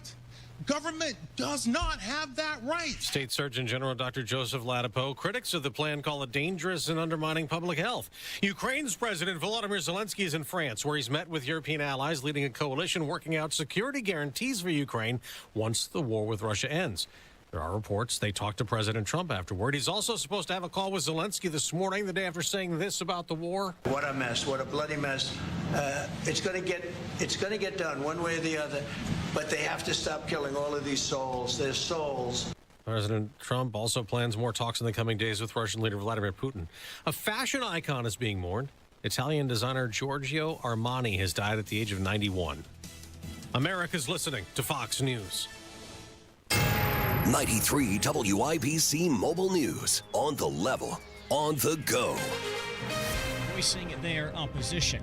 Mostly sunny, 60 on Monument Circle. The high today, 71. No sign of rain either. I'm Jarrett Lewis. Here's what's trending at 10:02. A proposed data center in Indianapolis is getting more opposition. John Herrick reports. 16 members of the Indianapolis City County Council now say they oppose a Google data center in Franklin Township. The latest two were City County Council Vice President Allie Brown and District 4 Councilor Nick Roberts Wednesday afternoon. Roberts elaborated more in a video he posted to social media. Among my top reasons for deep concern about the project is the impact this might have on electricity rates and water usage in Indianapolis, which already happened with a lot of data centers all over the country and in Indiana. He also doesn't love that Google would only create 50 permanent jobs with it. A formal vote is supposed to happen later this month. John Herrick, 93 WIBC Mobile News. Leaders in Anderson are expecting a $5 million drop in property tax revenue by the year 2028. Mayor Thomas Broderick Jr. says that's about 10% of the city's $43 million budget. And leaders are already exploring ways to absorb the hit without cutting any services. That's why we're going to be very aggressive on making sure that we have all the funding necessary that we can keep the number of folks that we have working here. He tells Wish TV the new law gives homeowners a 10% credit, but trims important deductions, which means cities will collect less in property taxes. Indiana Governor Mike Braun is naming a new commissioner for the Office of the Utility Consumer Counselor on Wednesday. Abby Gray will be Indiana's new ratepayer advocate, and he's directing her to find ways to ease the financial burden as electricity bills have gone up about 17.5% for Hoosiers since this time last year. According to school officials at Delaware Elementary School in Evansville, a 6th grade student was looking to sell a gun at school. It's unclear to who or how they would do that, but another student had reported that the 6th grader was in possession of the firearm. That's when staff members located the gun in the student's backpack and then gave it to local law enforcement officers. No threats were made, and all students and staff went on with classes after that as normal. The student now faces a mandatory 1-year expulsion under state law. And Colts head coach Shane Steichen eager for their Week 1 game against the Dolphins Sunday and to honor the late Jim Irsay. For him to, give me the opportunity to be here, and not only me, but every single person that's in this building says a lot about, who he is. He's always pulling and had everyone's back. So to honor him this season will be big for us. Irsay will join his father, Robert, in the Colts Ring of Honor on Sunday. I'm Jarrett Lewis on the level, on the go, and at WIBC.com. Kendall Casey back in 1 minute. Farnsworth Metal Recycling, a familiar face in Indy. Farnsworth Metal Recycling will pay you cash for your scrap metal. Race Demolition and Farnsworth Metal Recycling may seem familiar to you, and that's because they are. They're trusted local family-owned businesses going back 3 generations in Indy with their familiar orange logo and a name you know. But you may not know they'll pay you cash for your scrap metal. Cash is king. Your scrap aluminum, steel, copper, and brass will get you cash from Farnsworth Metal Recycling. Just drop it off or schedule a pickup, and you'll put cash in your pocket. Raise Demolition and Farnsworth Metal Recycling. Local names you can trust with 2 locations. Farnsworth Metal Recycling, a familiar face in Indy. Get cash for your scrap. Get started at farnsworthmetals.com. This hour on 93 WIBC is powered by Kirby Heating and Air, your American Standard air dealer, serving Hendricks and surrounding counties. You're listening to Rob Kendall. When we talk about sending money somewhere, we're talking about printing the money because we have no money. And Casey Daniels. My government would never lie to me, would they? On 93 WIBC. Okay, let me make sure I've got this right. If I missed anything, you let me know. Okay. Okay. We have, when I get it, if I get it right, you just say check. Okay. Right? So that way people listening as they're driving down the road. Should have brought the bell in here today. And you can say this as you're driving down the highway. You can say this as well. It's a play along portion of the Kendall and Casey show. Just make sure I've got all my facts straight, okay? We have record high property taxes. Check. We have one of the highest gas taxes in the nation. Check. Our roads suck. Check. We have skyrocketing utility bills. Check. Local governments appear to be ignoring the modest amount of property tax reform received and are finding other ways to raise your taxes. Oh, check, yeah. And yet our General Assembly continues to waste time on leading you to believe they're going to annex 33 counties from Illinois into the state of Indiana. Check. Okay, very good. We're done here. You're the winner. This concludes our segment of the Kendall and Casey Show. Thanks for playing. Okay, so now look, here's the problem with this. So in the legislative session, the Mensa people who run our state came out and decided, with the Speaker of the House of Representatives, Todd Houston, giving his full-throated endorsement to this, that they were going to study how to annex 33 counties who said we want out of Illinois into the state of Indiana. Now, first of all, they never said they wanted to come to Indiana. They just said we want out of you. We want out of Illinois. Second of all, any leaving of the state of Illinois, and the law is crystal clear, would require not only an approval of the Illinois General Assembly and the governor, all Democrats, but also an approval of the United States Congress. So that's not happening. But yet, oh, and by the way, these counties aren't contiguous. They're like a V. They're like a V. But yet we're led to believe that there is a chance, a fraction of a chance, on God's green earth that these counties are going to come into the state of Indiana to the point we are not only do we waste all the time debating it, now the governor is wasting time putting together a commission to study it. Yeah, we've got a commission. So Governor Braun appointed 5 Hoosiers to this newly formed Indiana-Illinois Boundary Adjustment Commission. Their job is to explore adding Illinois counties that voted to secede from Illinois. However, Illinois has not appointed any on their side. Because it's not happening. And what we told you during the session, what we've told you ever since, is you should be outraged by this because this is a glorified floor show. These people aren't spending time on the things that actually affect you because that would involve work, and it would also involve them having to stick it in the face of their donors and lobbyists who fuel their political careers. So they're not going to do that. What they're going to do is waste time on stuff like this to distract you so that you hopefully won't pay attention to what a crappy job they're doing in the General Assembly. Now, don't take my word for it. Take the word of State Representative Bo Baird. Now, we played this for you last week. Now, Bo Baird, you'll remember him. His daddy's the congressman.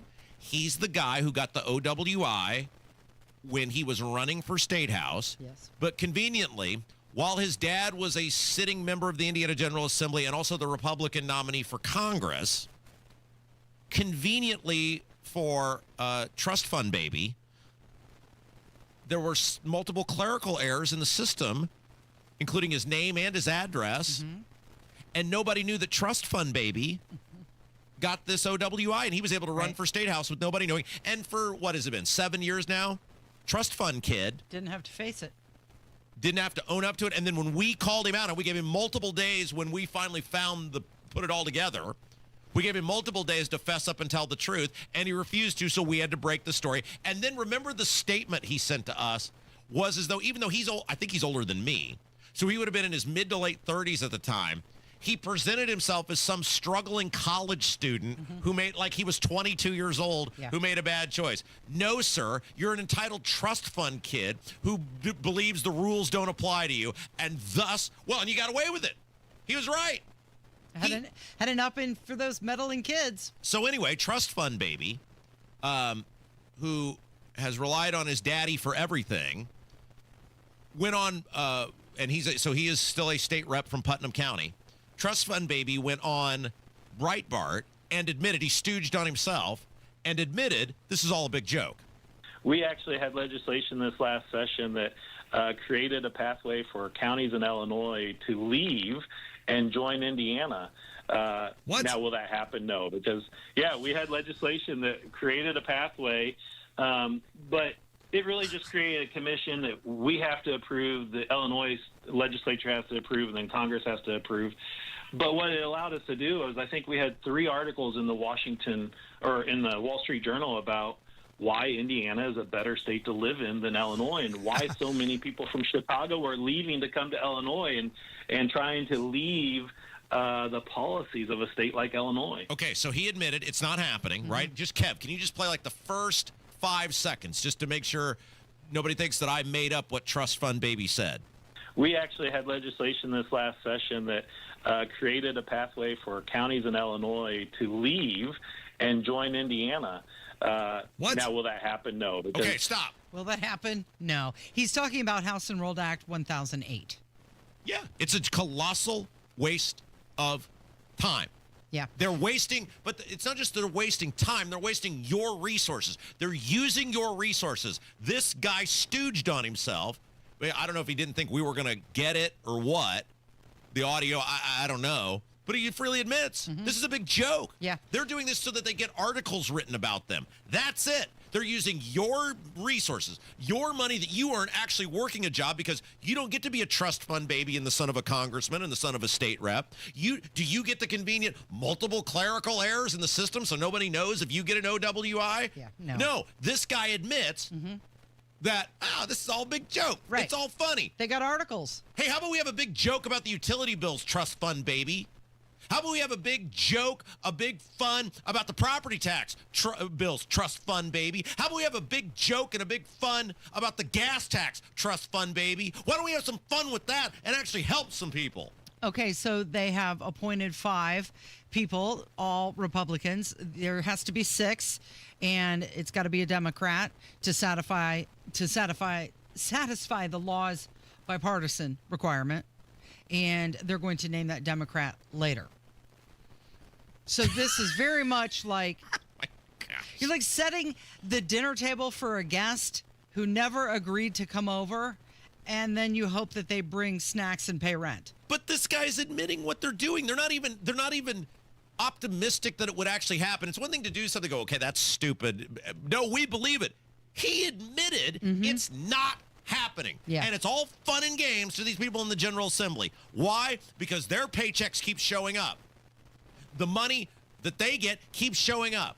They can do whatever the hell they want to do. And they have zero respect for you, and they have zero respect for the money you earn, and they have zero respect of how they take it from you and do whatever they want to do with it. It's all fun and games. You're getting crushed in every facet of your existence, and these clowns are using your money for PR. And by the way, Bo, if you'd like to have a conversation about any of this, stop running from us like you did when we revealed your little OWI debacle, and come in here and let's have a conversation. Let's have a conversation about the whole thing. Bet that doesn't happen, Casey. So the Indianapolis International Airport, they hit a historic high in July. 995,818 passengers flying out. It was the highest month ever, breaking the previous record. They say people are flying out of Indy for a lot of different reasons. The WNBA All-Star Game, the Brickyard, the Indiana Black Expo Summer Celebration, and it was also peak summer travel season.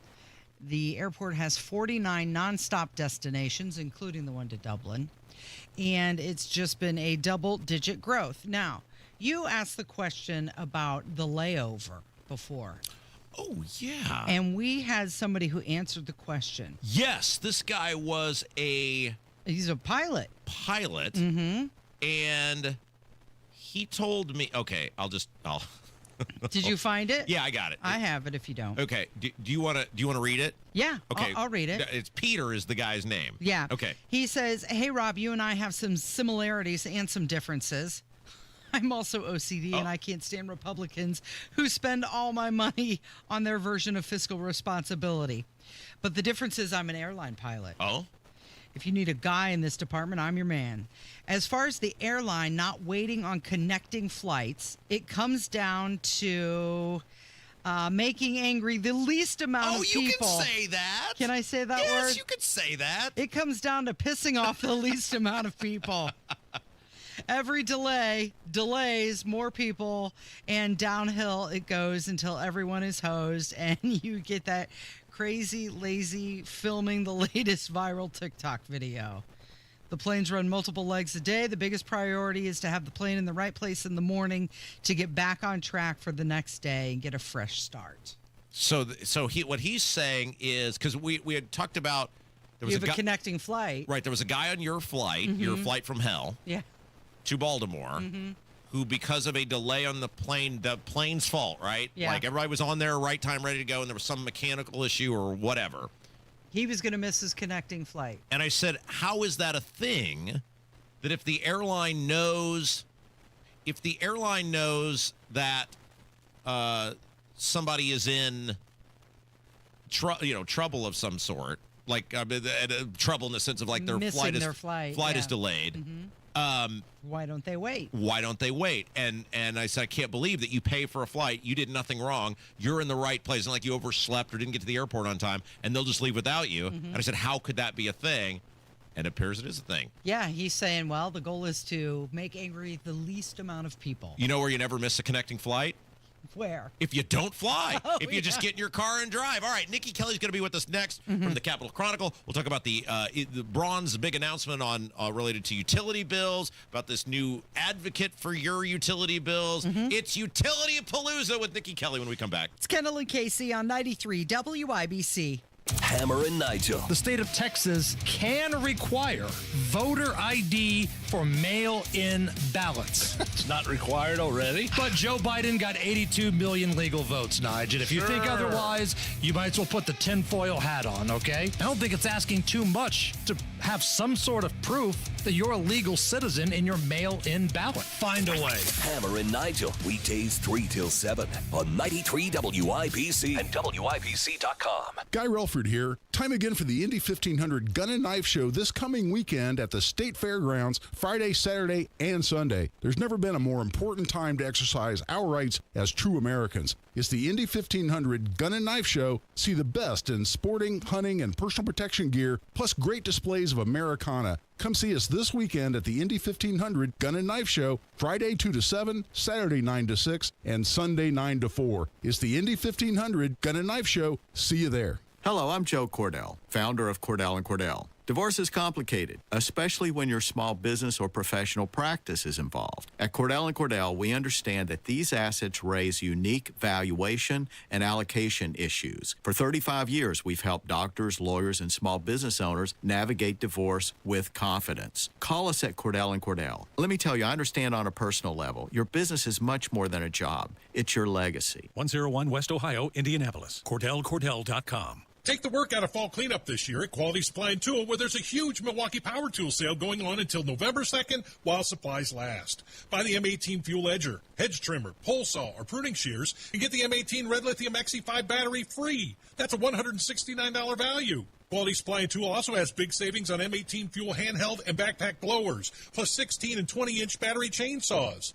With locations in Jeffersonville, Bloomington, Lafayette, and South Harding Street in Indy, Quality Supply and Tool thinks outside the box. Store. Ain't nothing gonna break my stride. Nobody gonna slow me down.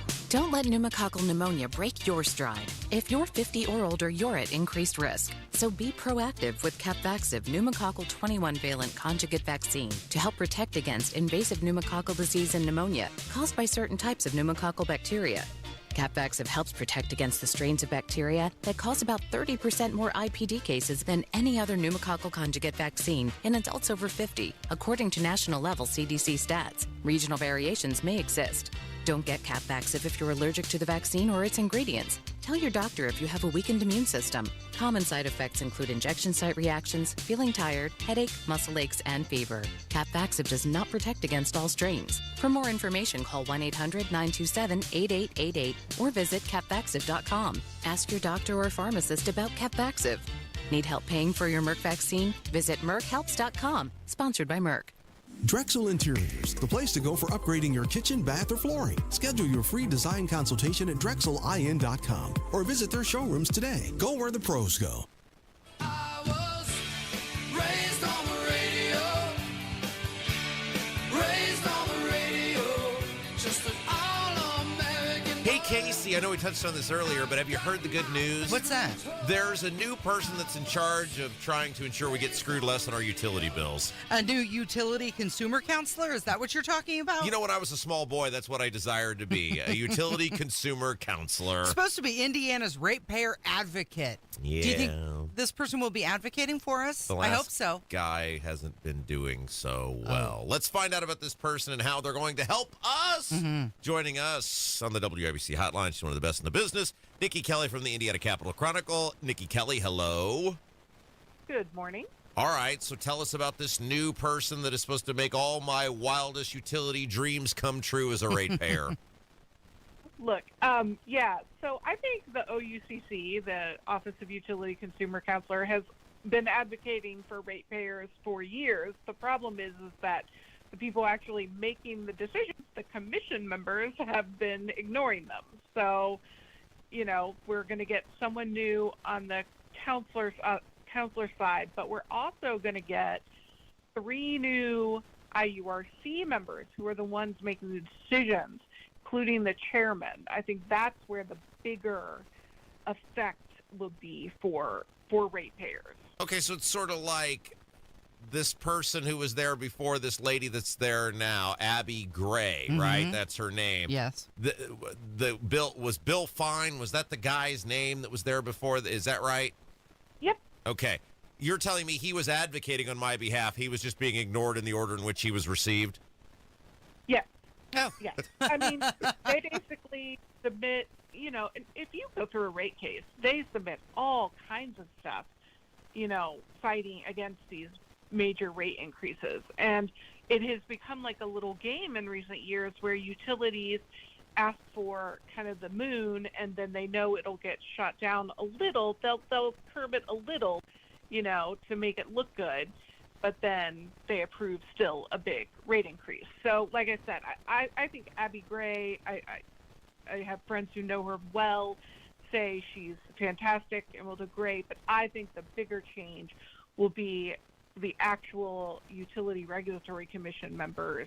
And like I said, the chairman, his term ended in April. They've been waiting, I don't know why, to fill that.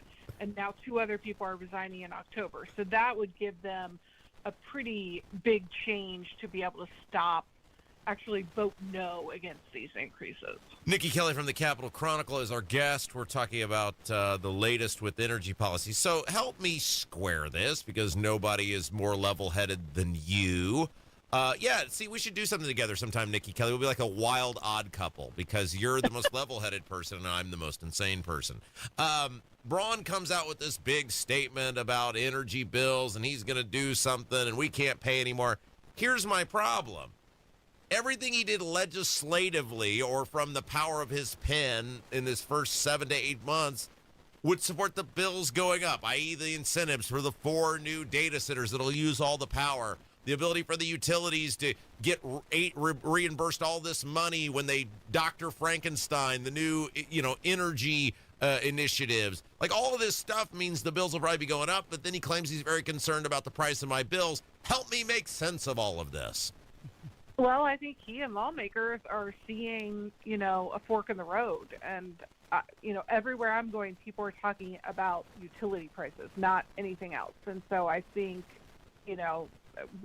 we had a sit down with the chief of staff recently, and, I said in our story today that he's going to focus on utility prices this fall and make it a big emphasis, because I don't think they have any choice. And a lot of what you're seeing in your rates are the consequence of decisions lawmakers have been making for years to allow them to recoup costs, aka raise your rates. And so, that's where the rubber really meets the road.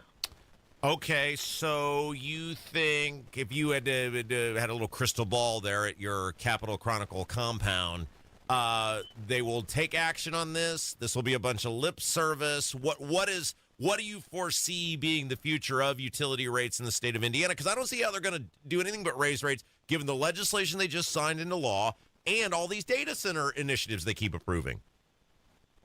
Well, on the data center issue, I think the law basically says they have to generate 80% of their load, and I think the governor would actually prefer 100%.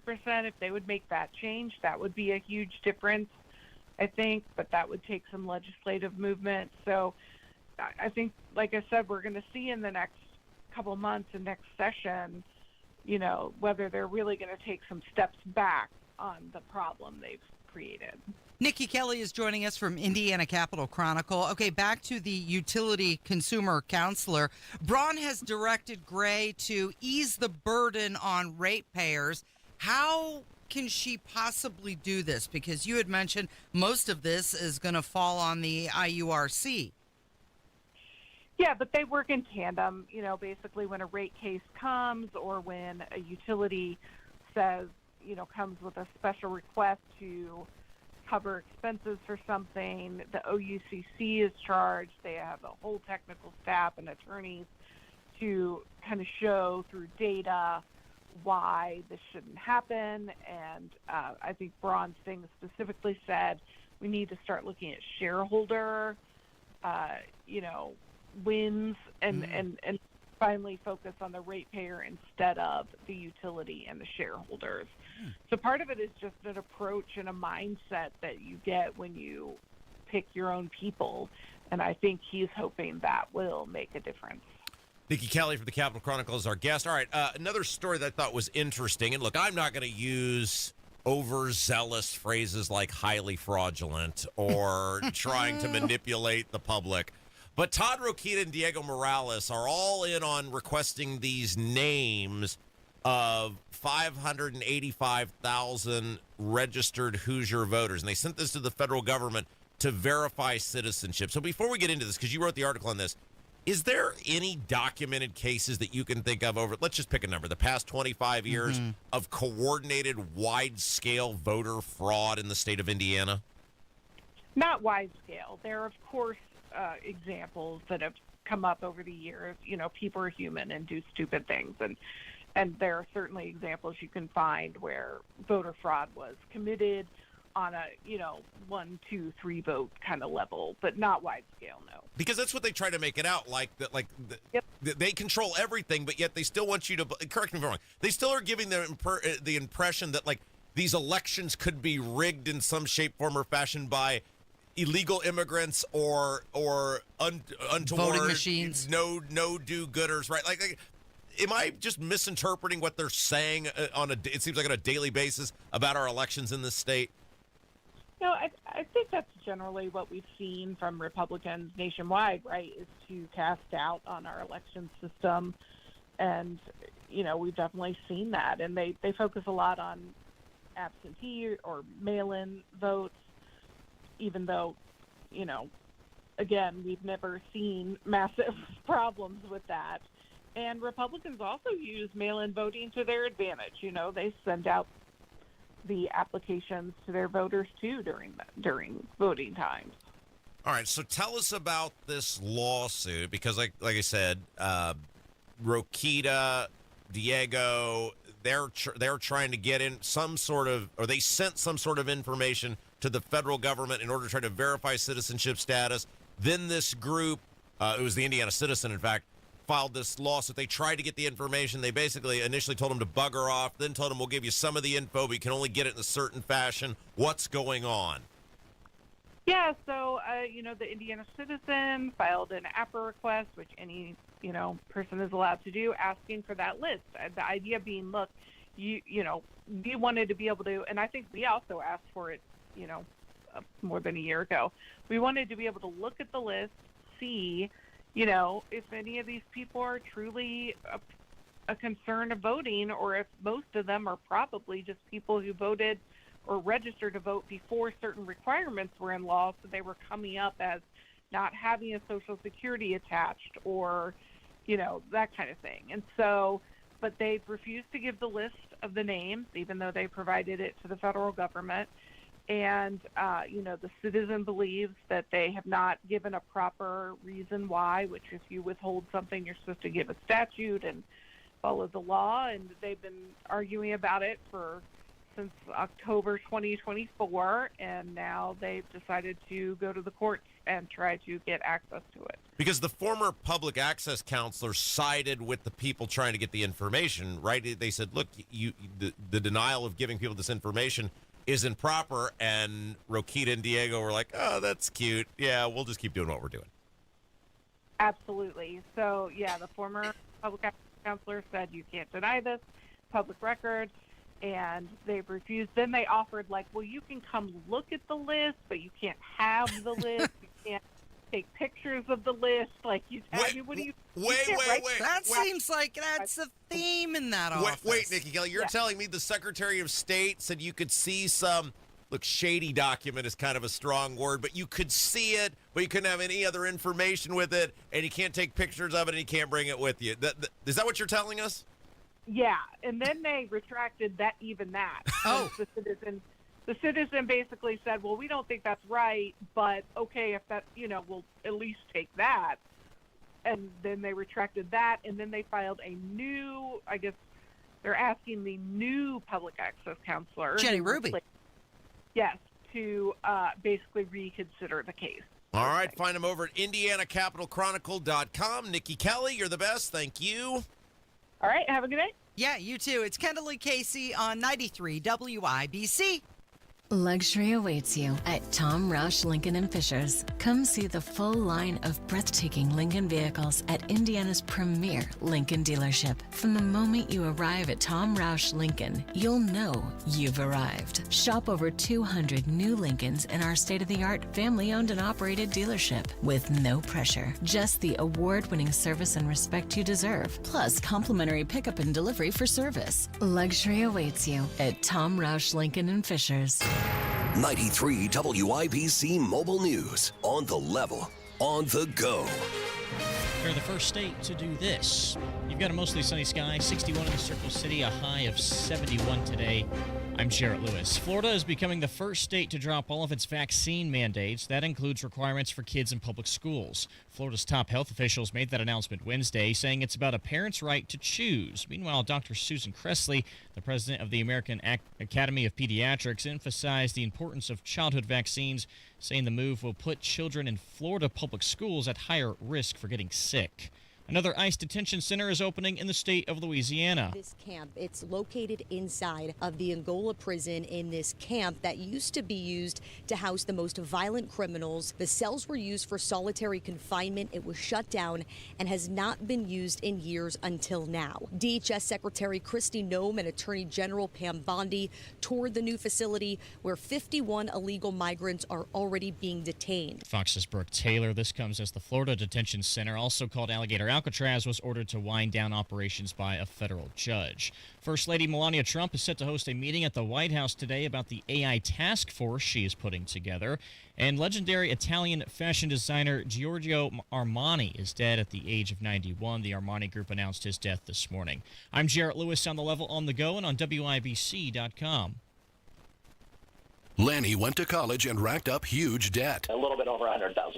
For a degree he couldn't use, now what? I had a friend that went to My Computer Career. They even helped him get hired immediately after graduation. One of the things I love about IT is that you can work from anywhere you want. You could become an IT pro in just months, including cybersecurity and the basics of AI with zero experience at mycomputercareer.edu. My Computer Career, an elite CompTIA certification partner. It worked for me, and I know it can work for you. This is one student's experience. Individual results vary. Hey guys, it's Rob. Big event coming up September the 18th. It's at the Lucas Estates, and it's the Hope Starts Here breakfast, in which Life Church is teaming up with our friends from Project Rescue. Now, we talk about Project Rescue a lot on this show. We love Project Rescue. I contribute to Project Rescue. It is one of the leading organizations across the globe fighting human sex trafficking. And again, September the 18th, your opportunity not only to get a free breakfast, who wouldn't love a free breakfast, but visit the Lucas Estates. That's right, let's face it, they're not letting us into the Lucas Estates, but you can do all of it September the 18th. Hope Starts Here breakfast to benefit Project Rescue. Learn more about everything, including your registration to this free breakfast at the Lucas Estates, by heading over to lifechurchin.com. As our loved ones age, ensuring their safety at home becomes a top priority. This is Tina McIntosh, president of Joy's House and co-host of the Caregiver Crossing radio program. I'll be right back with some practical things you can do to reduce the possibility of a fall or injury. Cardon & Associates provides residents with the best senior living options and personalized service. Visit cardon.us to find a community near you. Removing tripping hazards such as rugs and floor clutter is one way to prevent or minimize falls around the home. Another is to position grab bars in the restroom and other common areas where your loved one may need some extra support. Contact your local area agency on aging to inquire about low-cost or free installation services. More tips like this are available anytime at caregivercrossingradio.org. With new weekly content created by Joyce House and distributed in partnership with Network Indiana, we're an on-air and online support group for Hoosier family caregivers. Hear conversations with experts, access a library of online education, and more at caregivercrossingradio.org. This is Robert with Kirby Heating and Air. No job is too big or small. Go to kirbyheating.com to speak with someone today about your project. Kirby Heating and Air is your trusted local independent American Standard heating and air conditioning dealer.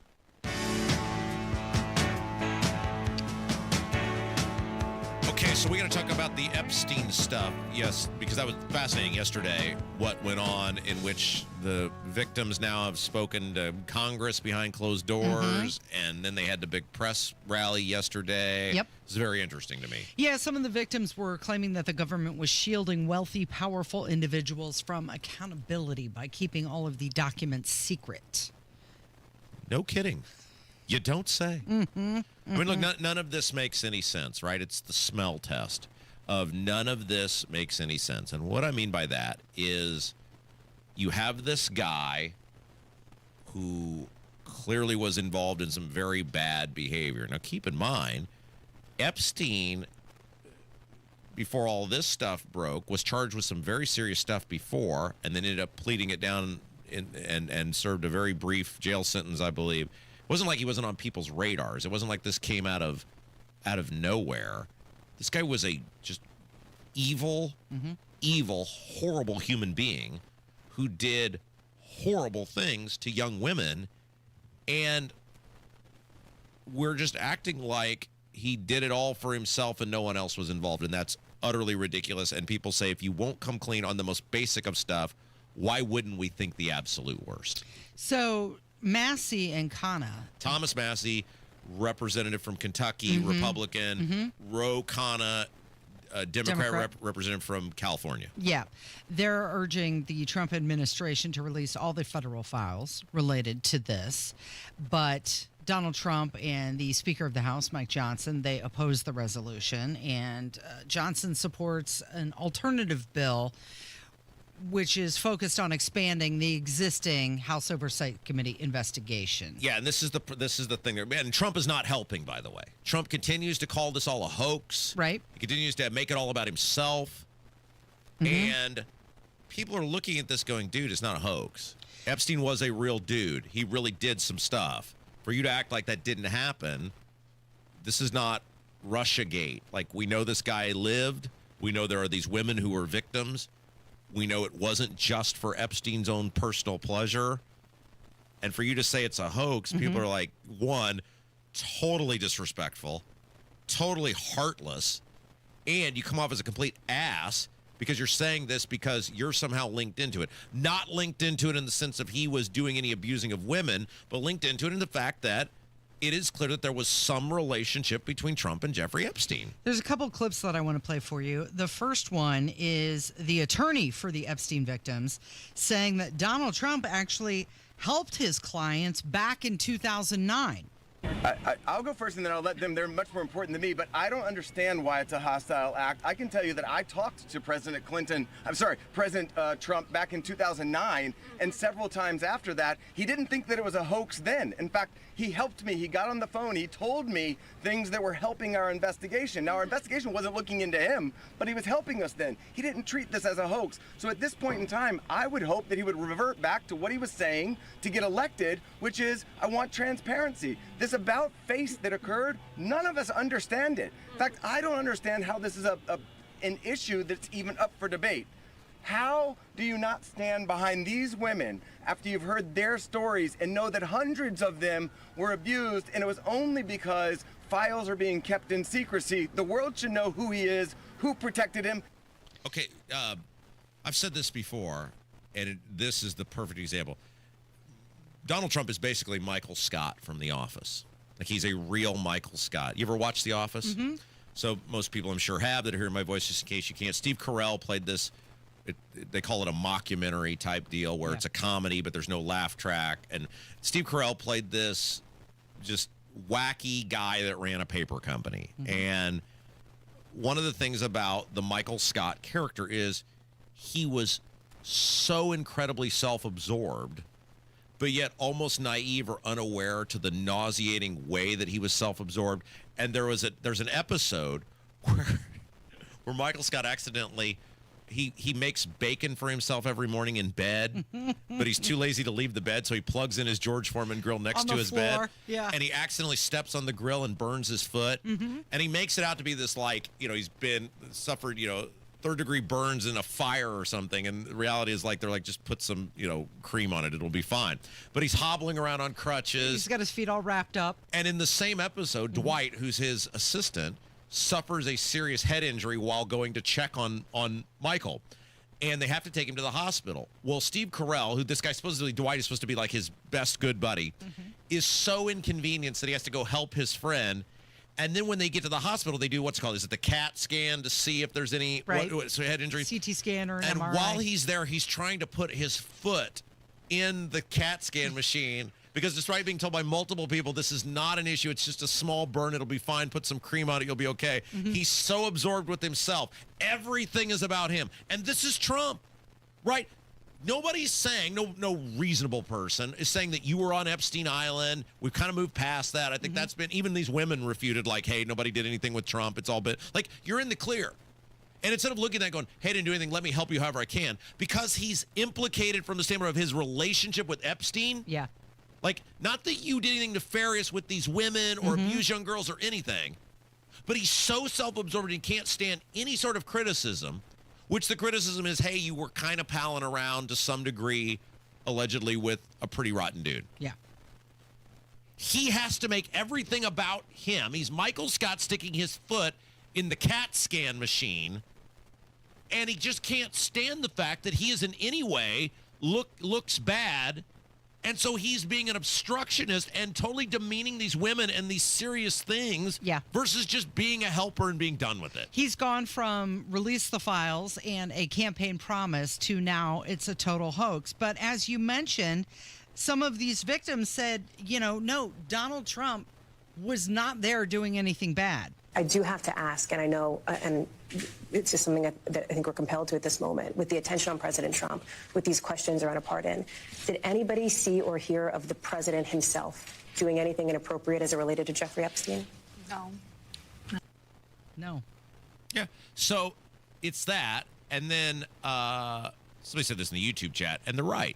The other aspect of this is Trump knows whatever Epstein was.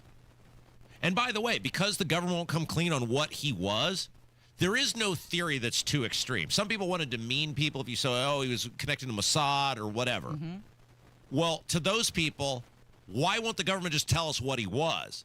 Until the government is honest, then there is no theory too extreme, because there's a reason there's a reason. I'm not saying he was Mossad. I'm saying until they come clean with it, every theory is valid, because they're clearly protecting something very big about this guy. And I think it's bigger than just the people that he engaged with. So if any person would like to have that conversation with me, I'd be more than willing to have it. One of the victims said that she was taken on a trip to Africa with President Clinton and other notable figures. A lot of these victims and survivors, they say that they're going to be releasing their own client list. The question that keeps coming up is, why now? Why haven't you before? And I think part of the answer to that is because they were afraid.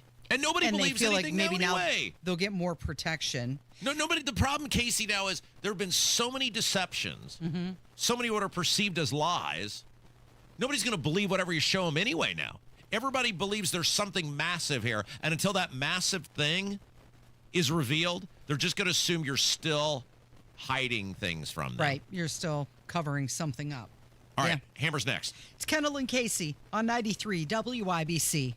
Hammer and Nigel show back at it this afternoon. Rob Kendall will rip off his shirt, maybe his pants, and go off the rails.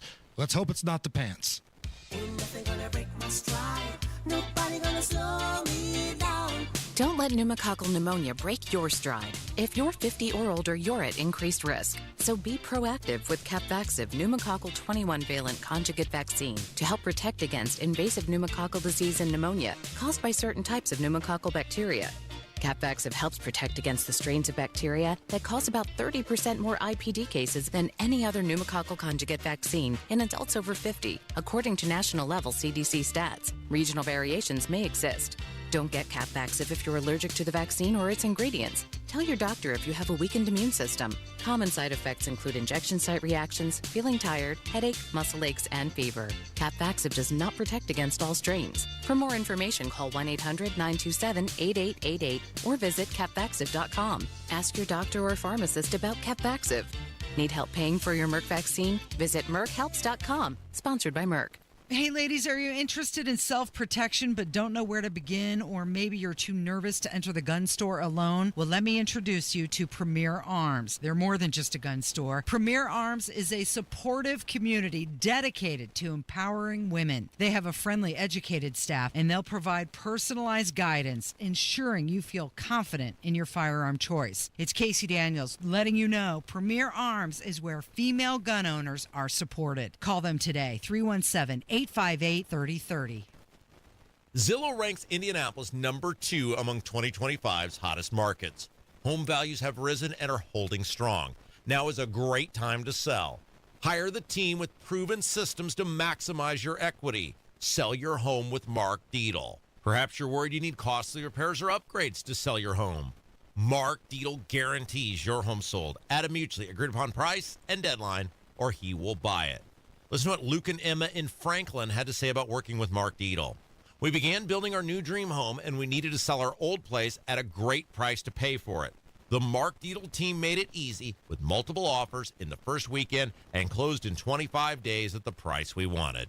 Call the local Indianapolis agent I trust and recommend, and the agent who guarantees your home sold, or he'll buy it. Call Mark Dietel at 317-755-4232 for all the details, or go online to markdietel.com. That's Mark, Dietel.com. Tell him Rob sent you. Fall is approaching and Sundown Gardens is ready to help you. Visit the Garden Center for all things fall as the Labor Day sale is continuing. Now at Sundown Gardens, save 20% on all trees and shrubs, 30% on all pottery. These are the deals you just don't want to miss, so get ahead on the fall planning, add some color with high-quality pottery, and ensure your property is beautiful for the fall season ahead. Sundown Gardens on the corner of 186th Street and Spring Mill Road in Westfield, sundown.gardens.com. That's sundown.gardens.com.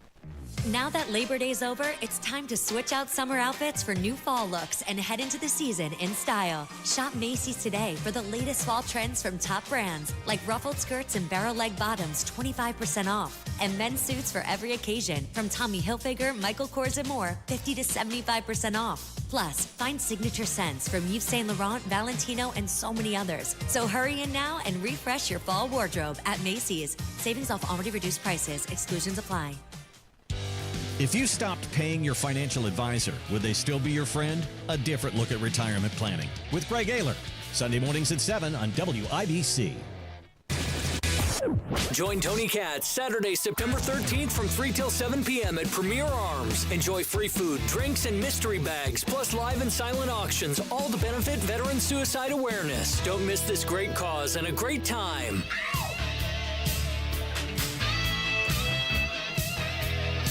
I was at this party in the Well Hills just the other night. It's going to take too long to get to the hook. I like it when Rob starts dancing because you're like a pretty young dude, but you dance like Rodney Dangerfield in Caddyshack.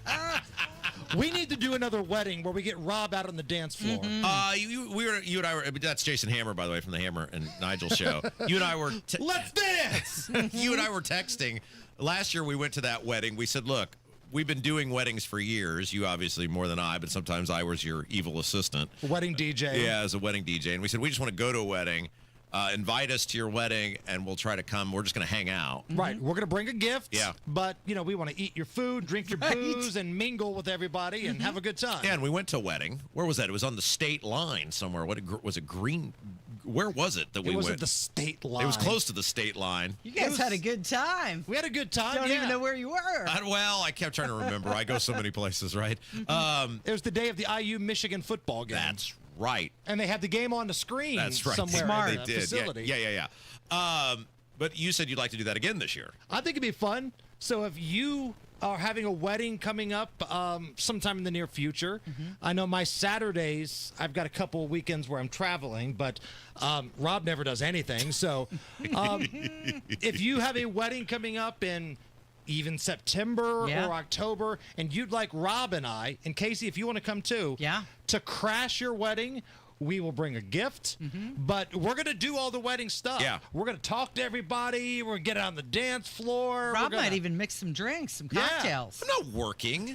I will drink a mixed drink. But if they asked you to be, hey, Rob, come back here and make a drink for us, you wouldn't do it. For this I got to give them a day. gift and make drinks at the bar? Yes. That seems like nothing in my favor, which is how every entanglement I get in with you usually ends up. I paid you, you moron. What are you talking about? I did a lot of work for that money.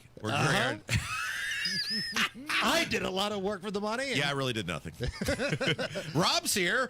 Right. Support. But if you got a wedding coming up on a Saturday in October or September, and they're big IBC fans, and you want us to just come by, hang out, and BS, we'd be open to it. So send me an email, and we'll look at the dates, and if we can coordinate something, we'll make it work.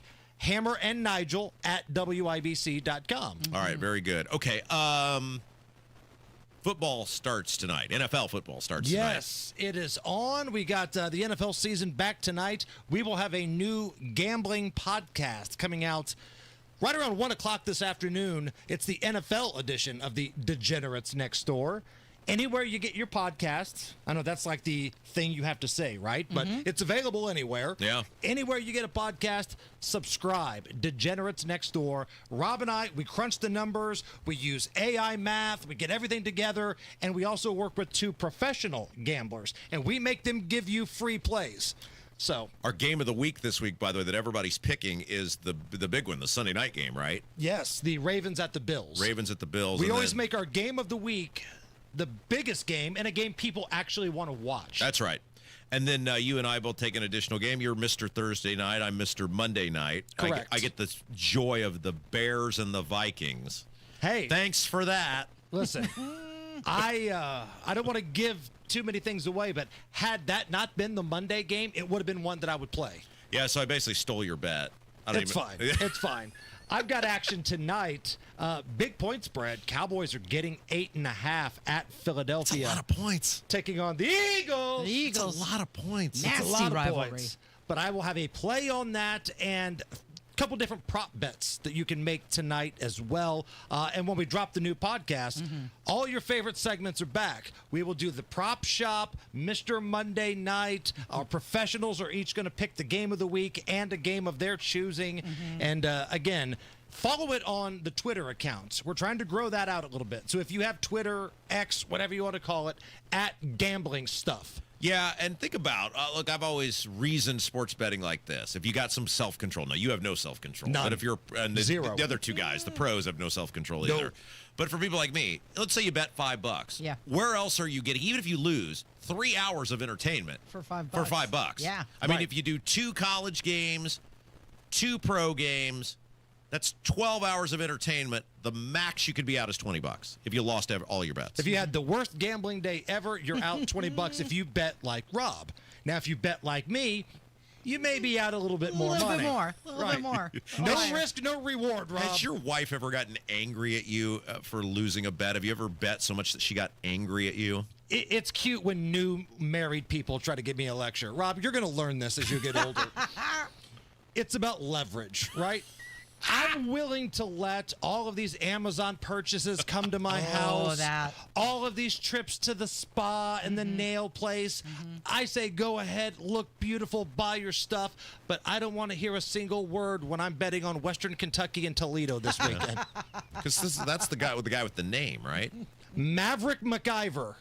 He's the quarterback of Western Kentucky. That's a good name. That's a strong It's like a Homer Simpson name when he was choosing someone an anonymous name. Max Power.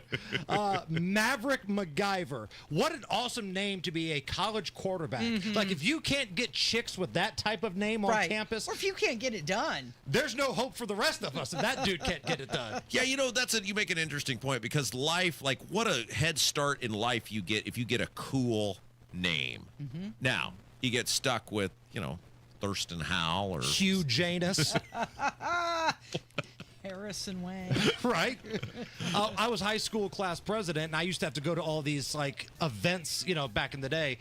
I think he was from Warren Central. The kid that was in charge of their student council, swear to God, last name Whacker, first name Pete. Oh, boy. No way.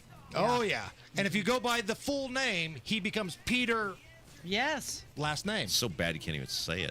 I'm afraid to. I've been talking to a few times. What are we doing this afternoon? Hey, you're going to come by and go off the rails. That's right. You went on like a tweet storm last night against Governor Braun. Were you drunk? There was like one right after the other. I love that. Like I do that all the time. Now that's some big deal to you? No, I just noticed it last night. Like, I didn't know if you were pulling a Nigel and drunk tweeting. So we'll talk about that. Yeah. Thanks, Hammer. It is Kendall and Casey on 93 WIBC.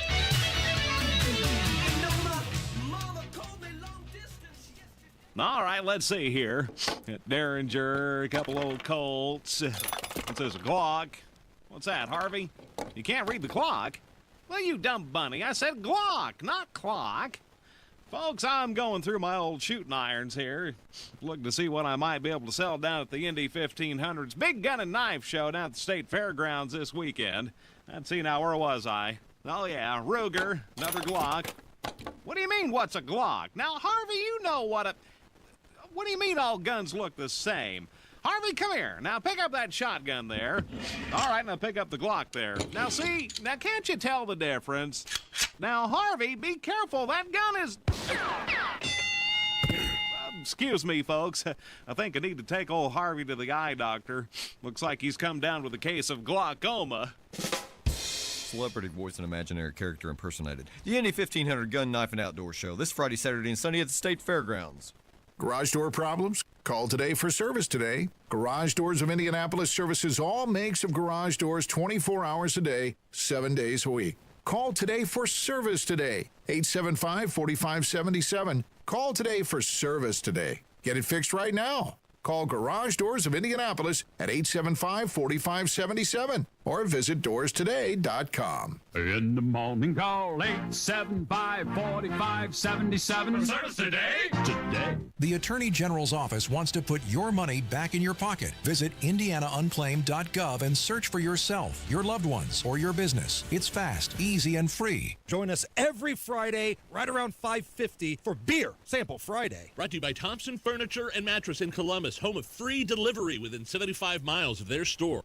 Drexel Interiors, the place to go for upgrading your kitchen, bath, or flooring. Schedule your free design consultation at drexelin.com or visit their showrooms today. Go where the pros go. Coming up in 2 minutes from the Technology Recycler Studios, someone familiar with breaking the law is back in custody in Indianapolis. How some mayors in central Indiana are combating drops in property tax revenues. What one Indianapolis City County Council member has to say about a proposed data center in Indy. And how one local organization is helping out with Childhood Cancer Awareness Month. Those stories and more next. You're listening to 93 WIBC, WIBC HD1 Indianapolis. It's 11 o'clock. Robert F. Kennedy Jr. on a hot seat at the Senate.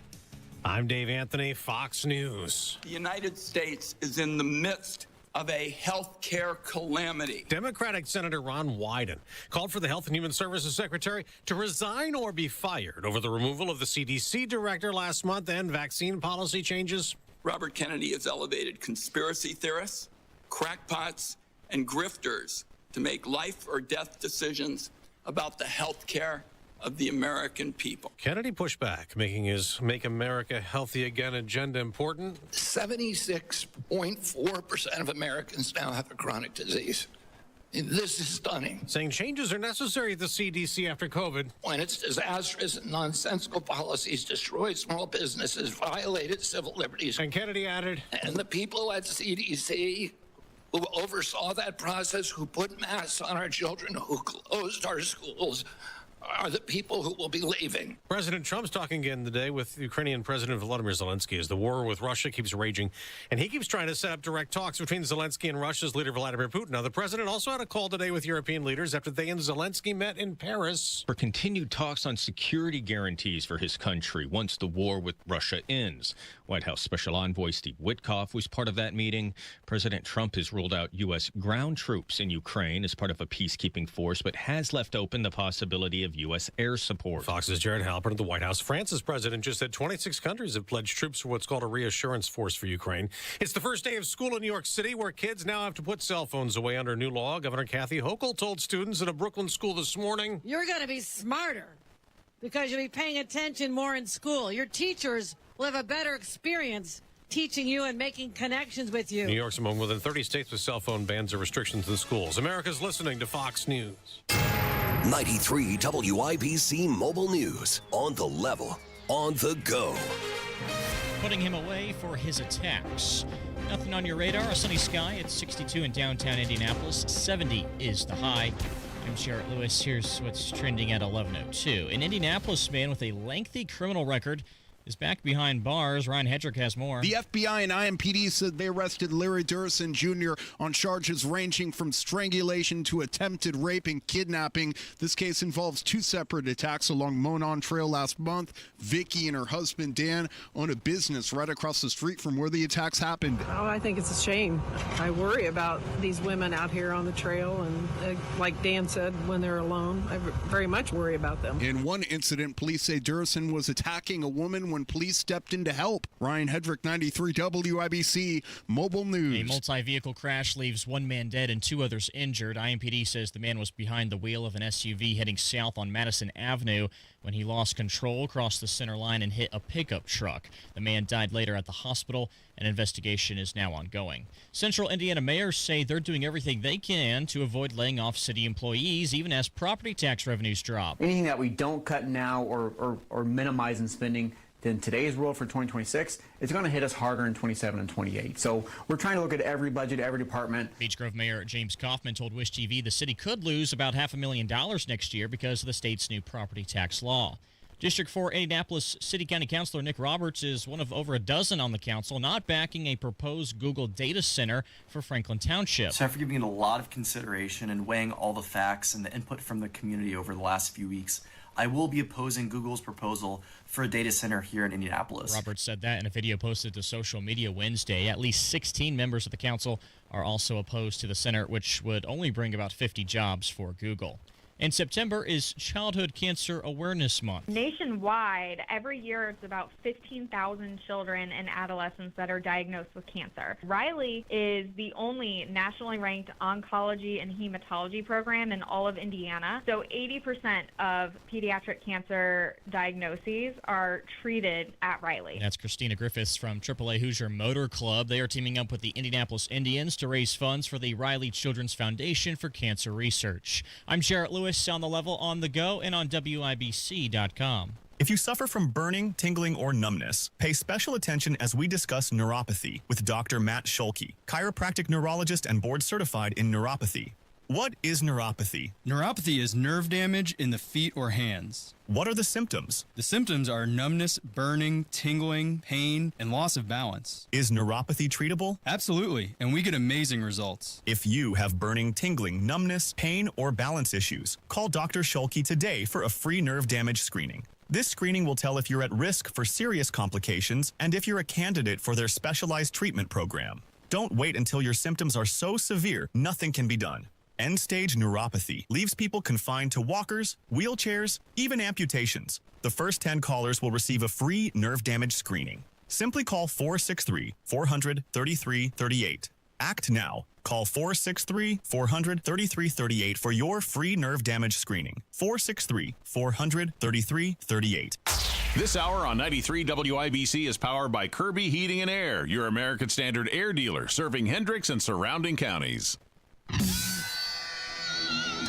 You're listening to Rob Kendall. When we talk about sending money somewhere, we're talking about printing the money because we have no money. And Casey Daniels. My government would never lie to me, would they? On 93 WIBC. Out of breath?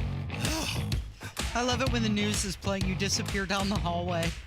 And then you have to come running down the hallway to make it back in time. Well, I looked at my phone and I saw it was 11:05, and I was in our boss Matt Hiblin's office, which is on the far end of the floor. And is it weird or is it bad that in my mind, as soon as the first thing I think of is not I'm going to miss the show, not I'm going to be letting the audience down. It's oh no, what? Casey will finally have something to hold over my head. It's true. So I came sprinting back in. You did. I'm very lucky I didn't run into anybody. But the whole time I was like, I'm not going to let Casey have that over me. But Not today. I did, if it's all right. I did want to talk about something that Matt Hiblin and I were talking about in the back. Because we have these impromptu conversations. And big topics of the day. Well, kind of today, the thing we're spending a ton of time on is this new announcement from Braun, the governor, Mike Braun, about, he's really getting serious about your utility bills now. Hey, sure, you've been getting crushed for the past decade, year after year after year, while the IURC just rolls over and plays dead for these utility companies. But now... Yeah, well, he did put out the statement saying that Hoosiers have been burdened with utility rate increase after increase. And we can't take it anymore. Stop. Don't you love, nothing says rich, elitist, out-of-touch old guy like, the peasants have been burdened. We're getting crushed, buddy. You've been burdened. We can't take it anymore. A burden was that I had to stop my conversation and run back here. That's a burden. Not being able to keep the lights on, that's not a burden, mister. I'm worth between 36 and $96 million or whatever the number was. Okay, so one of the major... we started the show by talking about the hypocrisy of the whole thing, in which Braun signs legislation that just this past year, few months ago, right? We're not talking he's not Scrooge where he, went to bed and saw the error of his ways and of decades past. Just a few months ago, he signed legislation that will, in all likelihood, dramatically increase utility bills, in which the taxpayers are now on the hook for R&D, for lack of a better term, research and development of these utility companies, whether it works or not. You're going to pay for it. That just happened. And people were screaming at him not to sign that bill then because it would raise utility rates. He signed it. His new and improved IEDC board, remember he fired all the people or kicked them out or whatever on the old board. Removed them. Replace them. And what's the first thing they did? They approved all these tax incentives for these data centers that suck massive amounts of energy, water, electric from communities, which causes rates to go up and will someday eliminate the ability, in many cases probably, to even get power. And so we started talking about the benefit or lack thereof of the data centers. And I said, look, here's the honest assessment that I can come up with, and nobody's refuted this. And if there was some big thing that these data centers do, you'd think you would have heard the refute, right? Here's what I know about them. They're massive buildings, which means, yes, technically they will have a high assessed value.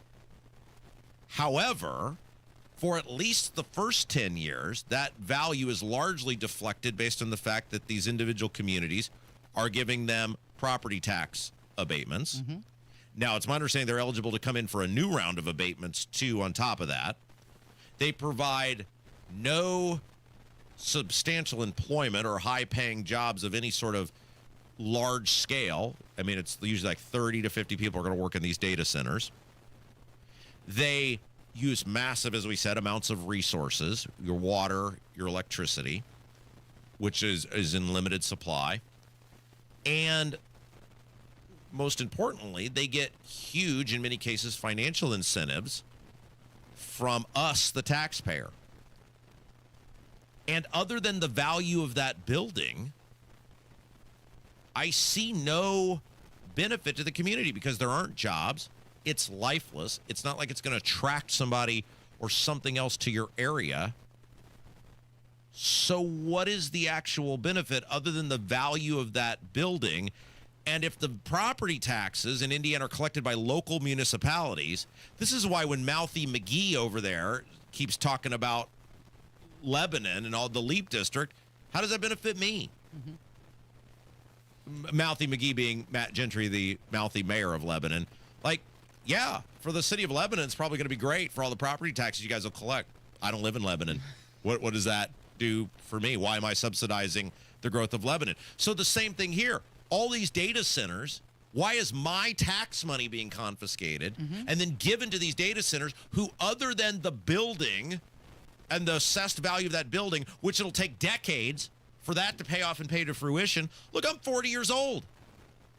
Color me cynical, but I don't care what happens in 30 years because I might not be here. I've reached that age, Casey, where I have to start pondering, am I even going to be here for whatever? Right. So you're selling me something that, 30 years from now could be awesome. Well, one, other than the value of that building, what do you mean it could be awesome? Because there's nothing going on with these things that would be awesome other than the value of that building, which unless I live there doesn't help me. And two, even if it is going to maybe be awesome in 30 years, don't care because I'm reaching a point where there may have been more yesterdays than there are tomorrows. Yeah, so what about today? Everybody keeps talking about the energy and utility costs. I want to focus just briefly on the water. Anytime you go into Chat GPT, for example, and you have a short conversation, maybe 100 words, it takes 500 milliliters or a bottle of water to cool it. AI systems are very water thirsty. And that's another thing that we're going to start focusing more on, we're going to hear more about, is the water that it takes.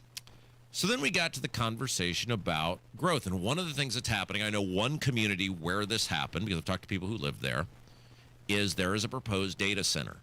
And the residents were against it. And they basically went to the residents, the people who own the land, and said, we're selling this land. Now, you've got three choices. You can choose high-density housing development, in which on hundreds of acres, you'll have thousands of people flood into, and this is a relatively small community. You can have thousands of people flood into your little downtown. You want that? Or it could be warehouses in which there'll be truck traffic and congestion and damaging of your infrastructure. You want that?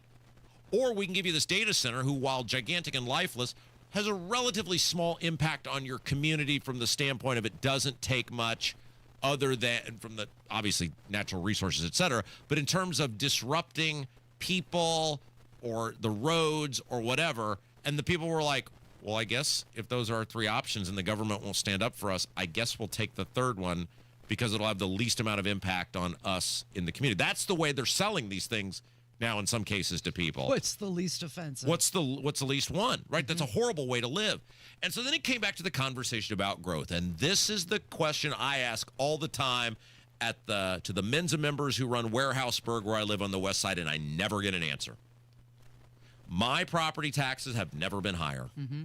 My utility bills, my water and sewer bill, never been higher. The roads, horrible. Congestion, awful.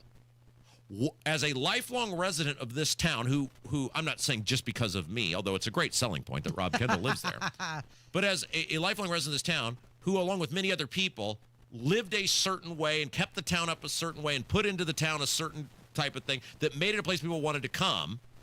We were the blueprint, right? Yeah. We were the workers. We were the people who invested in the community. What am I getting out of this? Not much. No, there's It's getting nothing. worse, actually. There's nothing. And so Matt Hiblin and our boss and I were having this conversation. He goes, well, but growth is a part. I said, I get that growth is a part of any community. It's going to happen. But there's a way to do it. Like, I miss, the town I've lived in has always been sustainable in the sense of we've always had grocery stores. We've always had, either a Kmart or a Walmart or places where you could go shop. We've always had restaurants, most of them fast food, but restaurants to go eat. I've always drugstores. Even when it was a small town, it was still a self-sustained small town where you never needed to leave if you didn't want to. So the growth, the warehouses, the high-density housing development, that hasn't done anything for me. It's not like we've gotten a plethora of beautiful new restaurants or shops that I wouldn't have had before. What did I get out of this? And I think this is the question that people need to be asking about all the growth, not just the data centers, but the warehouses, about all of these things. What is it getting you if life keeps getting more expensive? If your taxes keep going up, if your utility bills keep going up, what is in it for you, and why are you being punished for being a good citizen who made this place something that somebody wants to be at? My question with the data centers is this just an Indiana thing, or are they popping up all over the country? So somebody sent me an email on this, and I've been looking into it, and I think it's very accurate, and you touched on it earlier. The answer is water. Mm-hmm. And Indiana has an answer to vast amounts of water supplies. The Great Lakes? Right. Now, we've heard here in central Indiana it's being sucked up because we've been so irresponsible with it. But these places, it's just like anything else. You got to think of the data center as like a living, breathing organism, right? It's going to go where the nutrients are. And in the state of Indiana, which is why it's ridiculous, and somebody pointed this out in the email, and they're absolutely right. It's ridiculous that in a state that has the thing they crave, which is the water, that we're giving them any economic development incentives because there's only so many places they can actually go. Right. They need us more than we need them. If the data center or any of this other stuff came, and we've talked about this before, came and said, we're going to come and we want to go here and we recognize that there will be a burden on you, but we're not asking for anything. So from the day one, the moment we set up shop, we start paying our full freight. That's a different conversation. There's still a lot of red flags. There's still a lot of concerns. But hey, Community X, you have what we need. They're not choosing these places out of the goodness of their heart. They're not choosing these places out of, oh, we love Franklin Township. No offense if you live in Franklin Township. I'm sure you're a fine person. Or the guy we had on earlier. We love Monrovia. They're choosing it because of access to land, which is number one, and resources. We have what they want. Access and placement. Why are we giving them anything? Because eventually they're going to have to come here anyway. And these Mensa members, high IQ individuals, wizards of smart that run the IEDC and these other places are apparently too blind to see it. And the conversation with these data centers should be, if you're going to come here, you're going to pay from day one. And we think you will pay from day one. And until they're willing to pay from day one, we should never be having a conversation with any of these people. So that's why these data centers won't be popping up as much in places like Arizona, for example, because that's a hot, dry place. So they're obviously going to use much more water, which they have even less of. So they're looking for cooler and humid regions. That's right. So there you go. That was a conversation I had during the break, and now I turned it into a 15-minute segment. That's what we do around here. Congratulations. Hey, we got to talk about calendars when we come back. Because our old pal, Indy Reporter, has done some digging, and he found something super interesting about a story that we've talked about a lot on this show, and I'd like to delve into that when we come back. It's Kendall and Casey on 93 WIBC.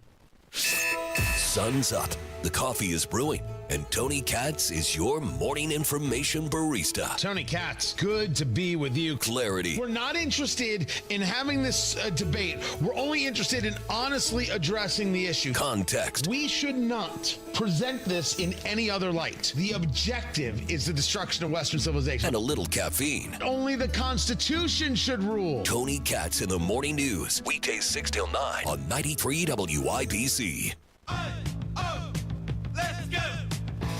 You're still glowing, flirting, grooving. You still got it. But your immune system weakens as you age, making it harder to fight flu, pneumococcal pneumonia, RSV, and COVID-19. Vaccines are a key part of any health routine and help strengthen your immune response. Ask your doctor or pharmacist which vaccines you need. Schedule in minutes at vaxassist.com. Sponsored by Pfizer.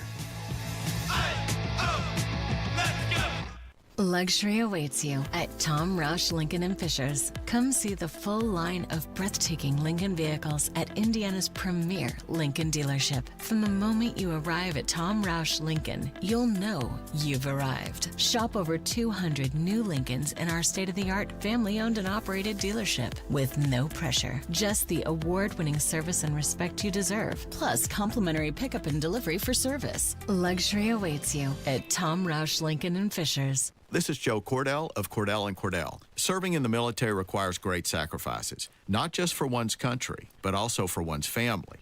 Not surprisingly, divorce for soldiers is especially difficult, and it raises a number of challenges that are peculiar to military divorce, things such as deployments, relocation, retirement benefits. These issues can be complicated. So if you're a soldier facing such challenges, go to CordellCordell.com. 101 West Ohio, Indianapolis. CordellCordell.com. At Advent, we help sleep apnea sufferers avoid the CPAP machine by getting your nose and throat working with our unique Advent approach that you won't find elsewhere.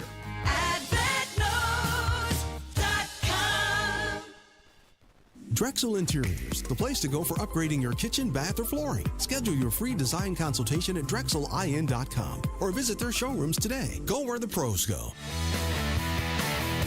So our old pal, Indy Reporter, found something, and I wanted to ask you, I would steal a phrase from the Hammer and Nigel show and ask you, is this anything? Okay. Because I think this is something, but I'm totally biased, and I want to get your opinion because you are the voice of reason and honesty on this program. And it goes back to an event, because one of the things that we have talked about on this show at length is the lack of full disclosure and honesty from our politicians. So much of what's going on in our state rests in these people's unwillingness to look you in the eye and tell you the truth, or tell you a half-truth, or tell you some story that doesn't make any sense. And when you can't have an honest discussion with somebody about what's going on, how are you ever going to get good public policy?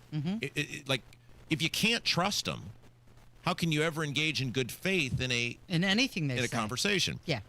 And so this goes back to June, when the Lieutenant Governor Micah Beckwith was photographed, and again, Indy Reporter, our man Stephen Whitmer of Indy Reporter at Indy_Reporter_. He's nearing 7,000 followers. Give him a follow. He's got a little Patreon set up there too. He does all this of his own volition. He's asking for $2 a month, Casey. Yeah, that's what he's asking on Patreon. He uses all his own gas, does incredible work. He found this photo. So it came out that Micah Beckwith, the Lieutenant Governor, went to Game 3 of the NBA Finals at Gainbridge Fieldhouse. And he was photographed with the Secretary of State, Diego Morales. Correct. Now, this was a giant red flag because he had just come on this radio program and espoused all sorts of concerns about the magical mystery trip to India and telling Diego, you got to come clean on this and a blah, blah, blah.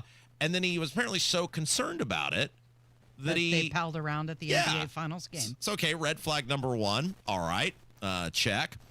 But then our old pal Indy Reporter started doing some digging, and there were other photos, and he figured out that they were photographed with a guy by the name of Michael Sherfick. Right. And for people who have been around Central Indiana for a long time, Michael Sherfick was known as a really bad actor who is best known for going down for bribery charges in the 2000s related to selling badges when he was a part of the Perry Township Constable's office. And there's a lot of things. You put the dude in my case, it reads like a CVS receipt, right? This is not a guy, based on his track record, that any of our politicians should be palling around with. And so we and others, Stephen, others, started to ask the question, how does Micah Beckwith and Diego Morales end up accepting lavish, or at least Micah, because Mike admitted that he did it, accept a lavish gift from this guy and end up at this game, and he being Micah Beckwith, couldn't tell a coherent, consistent story on how this happened. Didn't he say that he met him at some campaign events before he was in office? That's what he tried to say. So this is where the red flags went up. First of all, guys like Sherfick, you don't just I find it very hard to believe you just bump into the guy a couple times like, hey, you want to go pal around together? But the real thing that concerned me and many others is there's only two things that could have happened here. Either the lieutenant governor, because Micah tried to do the me so stupid routine, like, we have no idea that this guy do this stuff. I had no idea. Me so naive to all of this. Well, didn't he say that at the game, Michael Sherfick explained his past to him and that he had changed his ways. That was the story. The problem with Mike is he's told multiple stories to multiple people, and he doesn't think that we talk to many of these people, and the stories conflict with each other. Got it. He tells the story that's convenient for whatever room he's in. So either one of two things happened, and this was the concern. Either you have the lieutenant governor who has an office staff of $3.5 million, is what we're paying as taxpayers for his office staff, and not one person either bothered to ask him who he went to the game with, or Google who he went to the game with.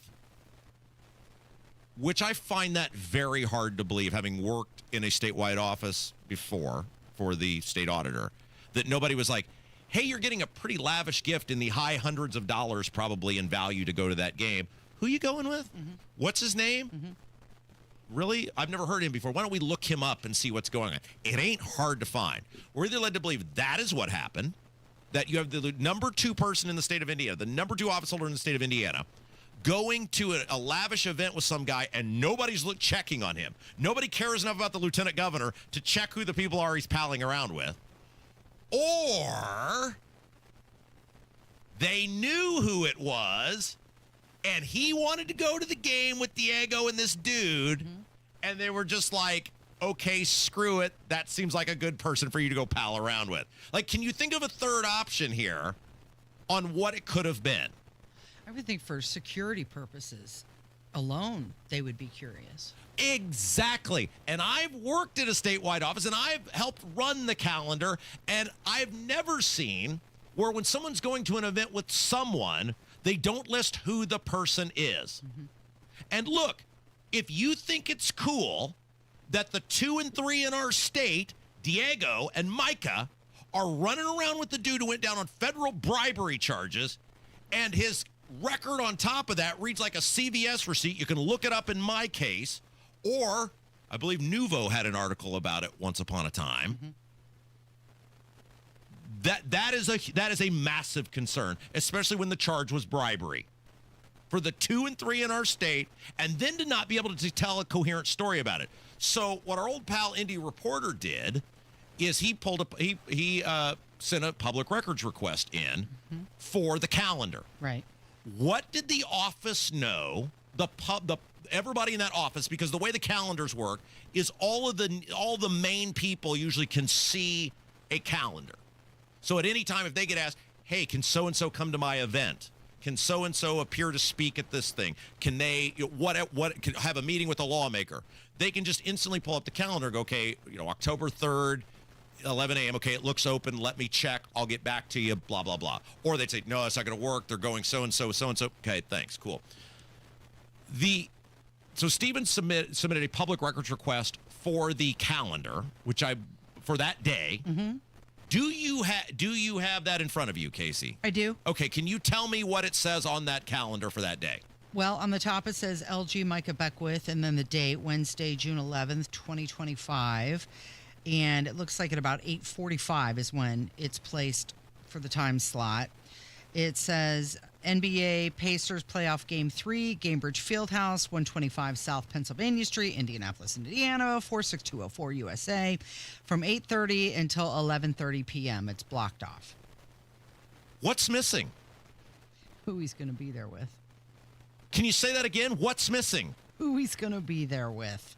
So that means, because it's on the calendar, so somebody put it on the calendar. That means either, as we said, either the $3.5 million worth of money that we're paying for that staff is so uninquisitive that nobody asked him who it was. They care so little about Micah that nobody said, who you going with? Let's look into this person, which is the most basic level of responsibility and competence if you're one of those main people in the office, which I don't believe for a second that happened. Or they knew who it was and decided to leave it off of the calendar. Bingo. And if somebody'd like to tell me a third door for me to walk through on this, I'd be happy to hear it. My question is, was this his personal calendar or was this his official calendar? Because I believe that they can merge the two together. Well, I mean, he got it via public records request. Yeah. So it must have been a merged version. I don't know. The problem with Mike is he's told so many stories to so many people on this that don't that don't jive up, you don't know what to believe at this point anymore. Look, you have a guy, and maybe he's reformed. Maybe he's turned his life around, and God bless him if he has. But you have a guy who went down on federal bribery charges, who has a very long history, in my case, if you look him up, and other things that may not be there anymore that were written about before that. And he's palling around with the number 2 and 3 guys in the state of Indiana.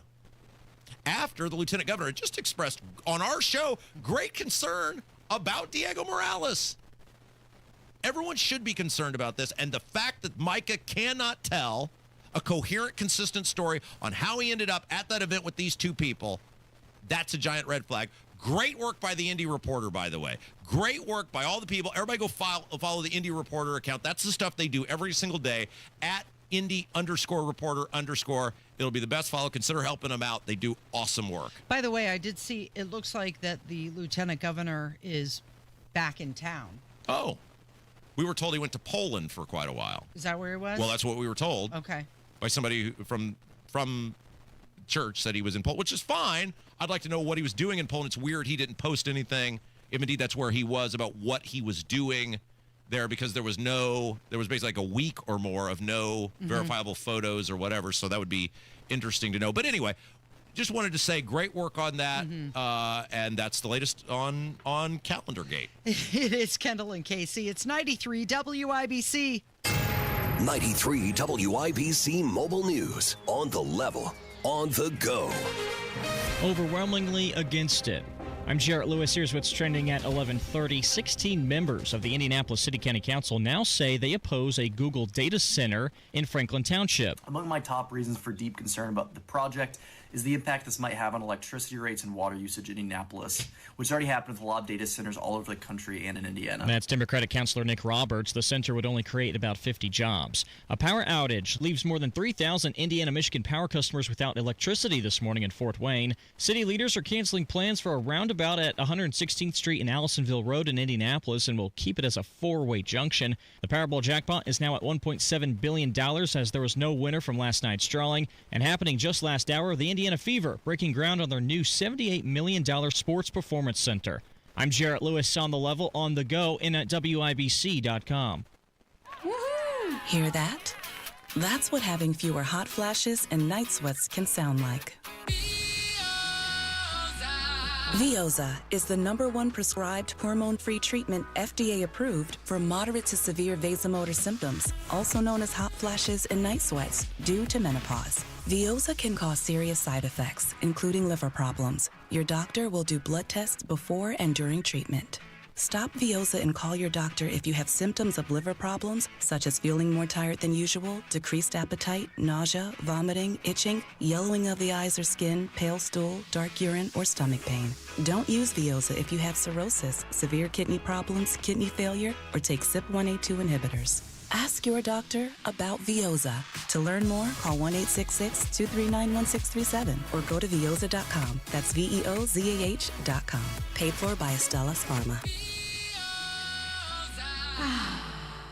We play fair in Indiana, but Washington insiders want to cheat. They want taxpayers to spend millions to redraw legislative maps approved just 4 years ago. That's not democracy. It's a power grab, and they're hoping you won't notice. Thankfully, some of our leaders are saying no to D.C. politics. Tell politicians Hoosiers don't cheat. Protect our votes and get back to focusing on our real problems. Join the team at playfairindiana.com. Paid for by Indiana Conservation Voters. Are you tired of high cable TV rates? Sign up for Dish today and get a $500 bonus offer while supplies last. Plus, lock in your price for 2 years guaranteed. Call All-American Dish, your Dish authorized retailer now. 800-296-1251. 800-296-1251. That's 800-296-1251. Offers require credit qualification, 24-month commitment, early termination fee, and e-auto pay. Restrictions apply. Call for details. The IMSA WeatherTech Sports Car Championship is back at the racing capital of the world. This sports car racing event, September 19th through 21st, is different than anything you've seen at the Indianapolis Motor Speedway. Sunday the 21st, it's the TireRack.com Battle on the Bricks. And now the race race runs 6 hours. The paddock is open for fans all weekend long. Infield camping opportunities make this a can't-miss weekend. Kids 15 and under are free with a paid adult. Get your tickets at ims.com. We play fair in Indiana, but Washington insiders want to cheat. They want taxpayers to spend millions to redraw legislative maps approved just 4 years ago. That's not democracy. It's a power grab, and they're hoping you won't notice. Thankfully, some of our leaders are saying no to D.C. politics. Tell politicians Hoosiers don't cheat. Protect our votes and get back to focusing on our real problems. Join the team at playfairindiana.com. Paid for by Indiana Conservation Voters. This is Emily with Kirby Heating and Air Conditioning. We're always on call to take care of you. We won't leave you out in the cold. Schedule now at KirbyHeating.com, your trusted local independent American Standard heating and air conditioning dealer. The Attorney General's Unclaimed Property Division has over $800 million just waiting to be claimed. Text Tony Katz to 46220 or visit indianaunclaimed.gov to claim yours today.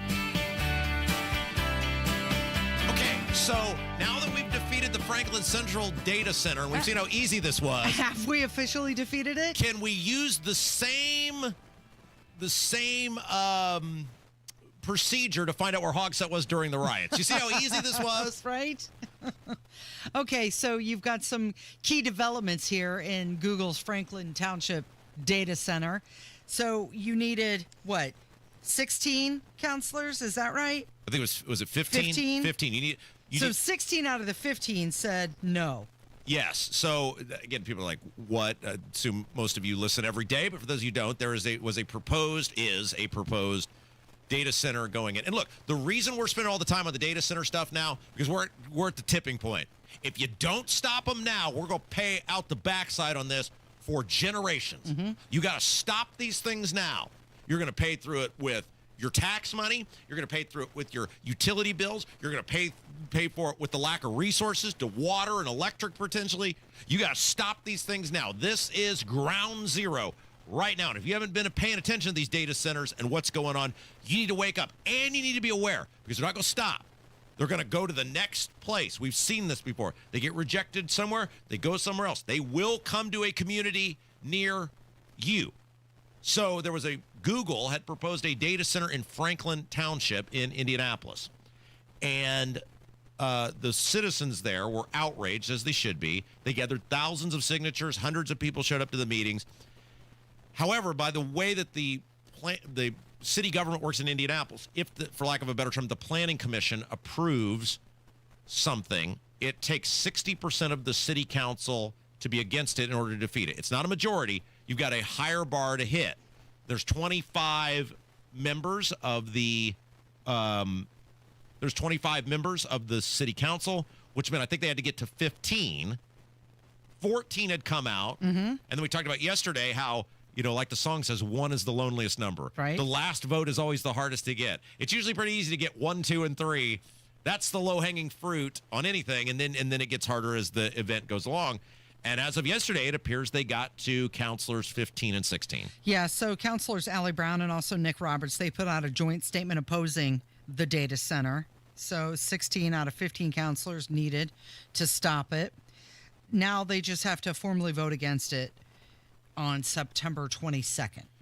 And what is fascinating about this is Hogsett appears to be very in favor of this data center. Yes. And it is very rare, whether he's got nudes on everyone or what, I don't know, that these people, even though he is a complete dumpster fire and a total train wreck and has done a horrible job with the city, that these counselors will not go against him. So it tells you the level of rage they must be getting.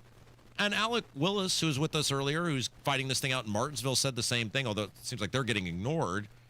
Like, it's exhausting. It's exhausting to continually have to fight these people on everything. But at least maybe on this one, there's going to be a happy ending for the time being. So it's being reported that the counselor, Michael Paul Hart, he plans to call the item down for a standalone vote on September 8th, and then the final decision expected on September 22nd. Have I told you about the guy that keeps messaging me on Facebook? No. Have I told you about this guy? All right.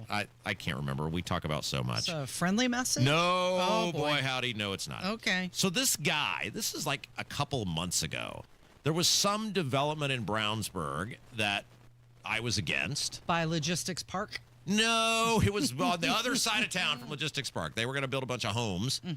And I've been adamantly against this for quite a while.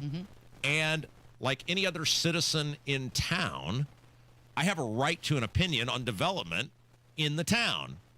I'm one person. I don't have any vote. I don't have any say. I just go to the meetings and speak and post on social media. And we got this little radio show here that very few people were told by the politicians listen to. Right, nobody listens. So I went and I spoke like other people did. And ultimately, the people who do have a vote and do have a say, in a rare occasion, they agreed with me and the thing got voted down. And this guy keeps... I've never met him before that I recall. I don't ever had a conversation with him, nothing. And he keeps messaging me. This has been going on for like almost 2 months now, it appears. Do you have a real name? Well, I think it's his, I think it's his real name, his real account. And he's saying, like, I guess they owned the land that this development was on, and he keeps demanding me to respond to him about why I didn't like the development or what I didn't agree with. It's just like, it's like obsessive level of messaging, including the most recent message. Son, do you even read your effing messages? Pay attention to him, Rob. And this is like we've reached the I will not be ignored, Dan. Right. You're going to have a boiling bunny on your stove one of these days. And it's like, I'm under no obligation, one, to respond to you. I have a right as a citizen of the town to have an opinion on development that's going to affect me because everything that happens affects all of us. And I don't have a vote. I'm not going to give him the thrill of responding to him because I know that would make him happy. So I know now that I know him. By the way, if I know something, son. If I know something's pissing you off, you should know this by now. Take it up with the people who have the vote. This is not. Is this normal behavior to be berating some citizen because they spoke at a public meeting even though they don't have a vote about it? Like, I still get all the grief I got when I was an elected person. And I don't get any of the perks of being an elected person. You can't change anything. Well, he's looking at you as a public person because of the WIBC platform. But I don't have a vote. This is true. But you voiced your opinion, so he wants to argue with you. Well, he wants your attention. This is bizarre behavior, and I think we're going to enter the public shaming portion of things. And so I just want to get that out there. That I have right, like that's not normal to be berating some guy who doesn't have a vote on anything. But this is our thing all the time on this. People get mad at me all the time about stuff, and it's like no one has to. Now, I guess at the council meeting they technically have to consume me, although they've kicked me out before. They have. And then the cops told me, go back in. You didn't do anything wrong. They tried to not consume me, and the cops were like, you didn't do anything wrong. Go back in. They're like, can we shorten the public statement time period? We say this about me all the time. Unlike the politicians, no person has to consume me. Well, you can turn the radio off. Unless your name is Casey. Well, right.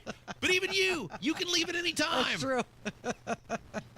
You can turn the radio off and I don't exist. Like right now, please don't. But if you were to change the channel, some other person's voice would pop on in your speakers. Or if you don't follow me or look at my stuff on Facebook or Twitter, you don't exist. If you hit the block button, I am nowhere. Right. I don't exist. Right. And yet I get more grief and more berating and more drama thrown at me than these politicians who are actually doing the stuff. Right. Who are actually making the laws and creating. Yeah. Why? Because you're out there. Because you're out there and he just wants attention from you. Okay. Anyway, what else do we have? I just wanted to point I didn't know if I'd brought that up and I needed to get your advice on. I mean, I shouldn't respond to him, right? No. That would just be what he wants. Not yet. Because I was several times I thought about hitting the send button. I thought, well, it would make me feel better about what I'm about to tell this guy. It would be giving him what he wants. It's the same advice that I've given you time and time again in regards to, I don't know, for example, the lieutenant governor or the secretary of state. Just let it go for a minute because that's what they want. They want the attention. They crave it. Yeah. So even if it's bad publicity, it's still publicity. Isn't that weird to need attention that bad? I mean, people in general, the people who crave the bad attention, like were you not hugged enough as a small boy? Like what happened to you where any attention is worth it, if as long as someone's saying my name or whatever. I don't understand it. Okay. Show me on the radio where the host hurt you. Yeah. Is that it? Did you see Chelsea Clinton is considering a congressional run? So Representative Jerry Nadler, he announced that he's retiring, and he's from New York's 12th district. And now there is rumors that she might consider running for his spot. Well, of course, because, a life of having a real job, that's no way for royalty to go through living. So her wedding's already been paid for, right? By taxpayer money? What's she need now? Well, I would guess, she'll give some reason if she does it, but I would guess that now that the Clintons have nothing to offer foreign governments. She's got to pick up the mantle. You remember during the convention, the thing that always stood out to me when Hillary was running for president was, they always have these people coming up telling out, stories about the candidates or whatever, the personal stories, right? Right. Remember like Hogan? They're trying to humanize them. Hulk Hogan about his interactions with Trump or whatever. Do you recall seeing anyone who was helped by the Clinton Foundation? No. That always stood, that whole convention, I was like, okay, it's going to be a line of little orphans that were helped by the Clinton Foundation. And I don't recall, at least on television, seeing a single person get up there talking about how, despite all the millions and millions of dollars that flowed into the Clinton Foundation, about how they were helped by the Clinton Foundation. Now, I know like in the videos and stuff, they mentioned it, but the eyewitness testimony, at least on television, I don't ever recall seeing. Point is, as soon as she lost, isn't that wild how the money just basically dried up? And I don't know if they technically shut the thing down or not, but for all intents and purposes, it was basically like shuttered because of all the money drying up. Well, they're probably, Bill's obviously, other than the speaker circuit where he can help himself, and she's not in anything anymore, and the Democrats don't want anything to do with her. The grift has got to go somewhere. These people are always thinking about the next grift. Right, grifter's got a grift. Speaking of money drying up, lawmakers on Capitol Hill, they've got less than 4 weeks to reach a deal before a government shutdown. There's that threat again. No. Don't even bring this up to me because we all know it's going to end. Yeah. People like Chip Roy are going to, and Sparks and whatever, they're going to fake bark. Right. And they're going to. And then at the end of the day, they'll just go along with it. Don't even bring this up to me. I'm not interested in it at all because I know how it's going to end. These people, they have zero backbone. Nobody ever stands up for us. Nobody ever stands up for what's right. They just yap, and then when they put up or shut up, they shut up and get in line and vote. So I don't want to hear anything about it. The government will remain open. Spending levels will stay the same or go up like they always do. It's always the same thing. Okay, speaking of Chip Roy, he's involved in this bill to ban stock trading by Congress members. What is this, like their 10th time trying to do that? Restore Trust in Congress Act. It's called what? Restore Trust in Congress Act. Of course it is. It will ban individual members of Congress and their families from trading stock. Oh, do you think Nancy Pelosi's going to be on board with this one? And their families. Because that's always her defense. Well, this is my husband doing Yes. This isn't me. This is him. But again, how many times have they put this forward? And how many times do they always conveniently come up 2 or 3 votes short?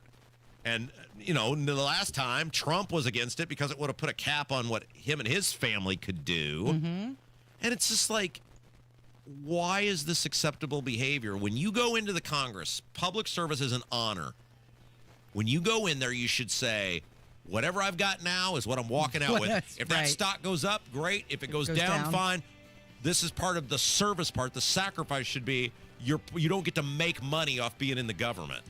So the average American second guesses nearly half of their daily decisions. So we're going to talk about deciding and decisions coming up from 93 WIBC. Coming up on Tony Katz today, it seems America is going to keep blowing up drug boats from Venezuela. Cool. That's after the news at noon on 93 WIBC. Greetings from R&R Agency, your Indiana health insurance pros, and a sincere thank you to our loyal customers for helping us to another record year. We recently saved a 62-year-old retiring couple over $800 monthly when compared to their COBRA offerings. We recently saved a family of 4 over $400 monthly when compared to their $7,500 deductible program on the ACA, and that's still Obamacare. We recently saved a small 4-man manufacturing company over $1,000 monthly and gave them better coverage. We feature coverages guaranteed to age 65, low out-of-pocket expenses, the largest networks in the country, and you can sign up anytime. If you are retiring early, self-employed, or need coverage for your small group, call us at 317-563-0868 or go to rragency.org. If you don't call us, we can't help you. What do you got to lose? Call us, 317-563-0868 or go to rragency.org. As always, God bless America, common sense government, and peace through strength. See a wreck on 465? Find a new pothole on your way to work? You can let Matt Bear know and help out your fellow travelers. Text WIBC to 317-239-9393 and join the text club. There goes the last DJ who plays what he wants to play and says what he wants to say. Casey, you have some interesting data for us. Yeah, it's about decisions. Yeah, this makes me feel really good because I realize that I'm not the only person who just basically thinks, well, every decision I've ever made is wrong and I should have done something different. Do you second guess a lot of your decisions? Well, I got the OCD. Yeah. So even when it's like an A-plus decision, I'm like, well, maybe I could have done it a little better. You got to overthink it. Yeah, it's like my mind is just like a giant hamster on a wheel. And where then... But it was a file cabinet. Well, it is. But Which inside of the file cabinet, there's a giant hamster that keeps the files moving at all times. Sure. It's a wheel-powered file cabinet, and so it's just a continual rotation of thoughts. And then once I can never actually be satisfied. That's the decision. The conclusion that I've come to, Casey, is the OCD. It really prevents me from ever being fully satisfied. Okay, well, let's talk about decisions. On average, you will make 50 decisions a day, and nearly 1.5 million over your lifetime. Oh, wow. And when you're out shopping, 41% of your daily choices, 1 in 8 people overthink nearly every decision. But the grocery store, when you're out shopping, is one of the biggest triggers for people. The average person spends 4 minutes deciding on which one they should choose. And 1 in 4 often feel overwhelmed by their options. Yeah, you got to go into the grocery store with just a plan. And you'll save yourself time, because if you don't, you can get totally consumed with everything that's going on. You got to go in with the plan. Here's what I'm getting. If option A doesn't exist, will I go with option B? As long as you do that ahead of time, and then you just got to stick to it. I guess if you're really reading labels and figuring out price points, 4 minutes, that seems reasonable, right? But there are some items, this is what I'm after. I'm getting it no matter what the cost. Is there some... So these are pretty this is kind of like a minutia thing or monotonous. Like I got to go to the grocery store. I'm talking like on the big scale. Is there some decision that you look back on your life and you're like, boy, I really screwed that one up? There's plenty of those. Would you like to share one? Is there one thing? Because I think a lot of people... that's where I thought you were going with this. I didn't even realize that it was just, hey, the daily thing. Like the grocery do you store. lament every choice you've ever made in your entire existence? Well, I think the thing is, though, you can't hang on it, because if you do that, you'll just live your life full of regret and what I should have done. Yeah. Rather than moving forward and making change. So what? Give us one. Come on. Okay. I regret the home that I purchased here in Indianapolis. Oh, I thought you were going to say I regret taking this job with you. No, but I mean, at the time, I had limited options because it was during COVID. Sure. There was only about 5 places available within the price range. So, I mean, I was kind of stuck. But now that I'm there, I do regret maybe not expanding out further in the area. You know what your problem was, and you didn't know because you hadn't gotten here yet, and you came very quickly. You didn't call Mark Dietel. That's true. Mark Dietel would have never allowed you to I live at didn't that know place. about Mark Dietel. Well, that's what I'm saying, right? Yeah. Yeah. Do you... and it's not even the place. I mean... No, it's the area. Yeah. The Skyrise is very nice. It's the area. However, I mean, on a typical non-construction month or year, whatever we're experiencing here in Indianapolis, the drive into work is supposed to be short, which was one of the reasons why I chose it, because that daily commute, I didn't want to have to deal with that. But now that I'm there and there's construction everywhere, the daily commute just keeps getting longer and longer. But I think I would trade that for maybe a little bit more peace of mind or a yard. You know, It is interesting because you said, 1.5 million decisions in your life? In your life, yeah. Most of them are small decisions. Well, and this is where I was going with this. It's fascinating because there's only a handful of them that actually really end up mattering in the long run. Like, you take that 1.5 million and you can narrow it down probably in your life, and I'm just pulling a number out here, but like 10 mega choices for most people, maybe 20, whatever, that actually affect the direction of your life. Like, okay, what I do in the grocery store is largely irrelevant to my daily existence, but then there's the ones where you go, somebody should have grabbed me and said, you might want to think twice before pulling the trigger on this one. Well, I mean, you have to think there's the big ones. Like, probably the biggest decision you'll ever make is who you choose as your partner, as your spouse. Yeah, that's a big one. But I think, you said the grocery store, that doesn't affect your life. It kind of does, though, with a repetitive bad choice. Well, it's going to affect your health long term. Like, I'm talking about, like, do you take a job? Do you, do you, a career path? What do you do in college? Like, those are the things I'm talking about that, like, have life-altering for, potentially the remainder of your days. Correct. Certainly if you don't take any sort of corrective action is a strong word and probably not the right thing, but like whatever you decide to do with those things has potentially decades of consequences versus, hey, I bought too many Fritos this time. You get what I'm saying? I shouldn't have gotten something quite so greasy. Well, I think there's the big decisions and then there's the little decisions, but at the end of the day, Rob, you can always change any of them. You can, however, it's how deep you are into the decision and how much it will cost you to get out of it. Well, that's the thing, because you can, like, let's say you got a degree in education, right? Because I desperately want to be a teacher. And then you get into teaching and go, ooh, I hate children. I don't like this so much. Yeah, okay. You could theoretically correct that, or you can get a job that you can branch off and use that education degree for, but you can't be a biologist if you decided... Unless you were a biology teacher. You see what I'm saying? So that is interesting that people do struggle even past the big choices. They do struggle with, like, the rank and file...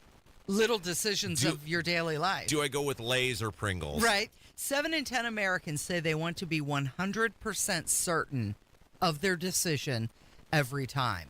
I feel like that's a lot of pressure to put on yourself. How are you ever going to be certain about a decision until you're in the middle of it?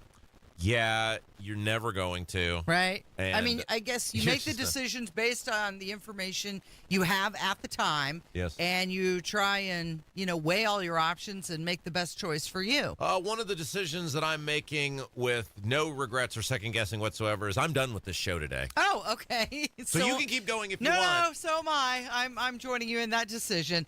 Thank you, Rob. Thank you, Kevin. Thank you for listening today. This has been Kendall Casey on 93 WIBC.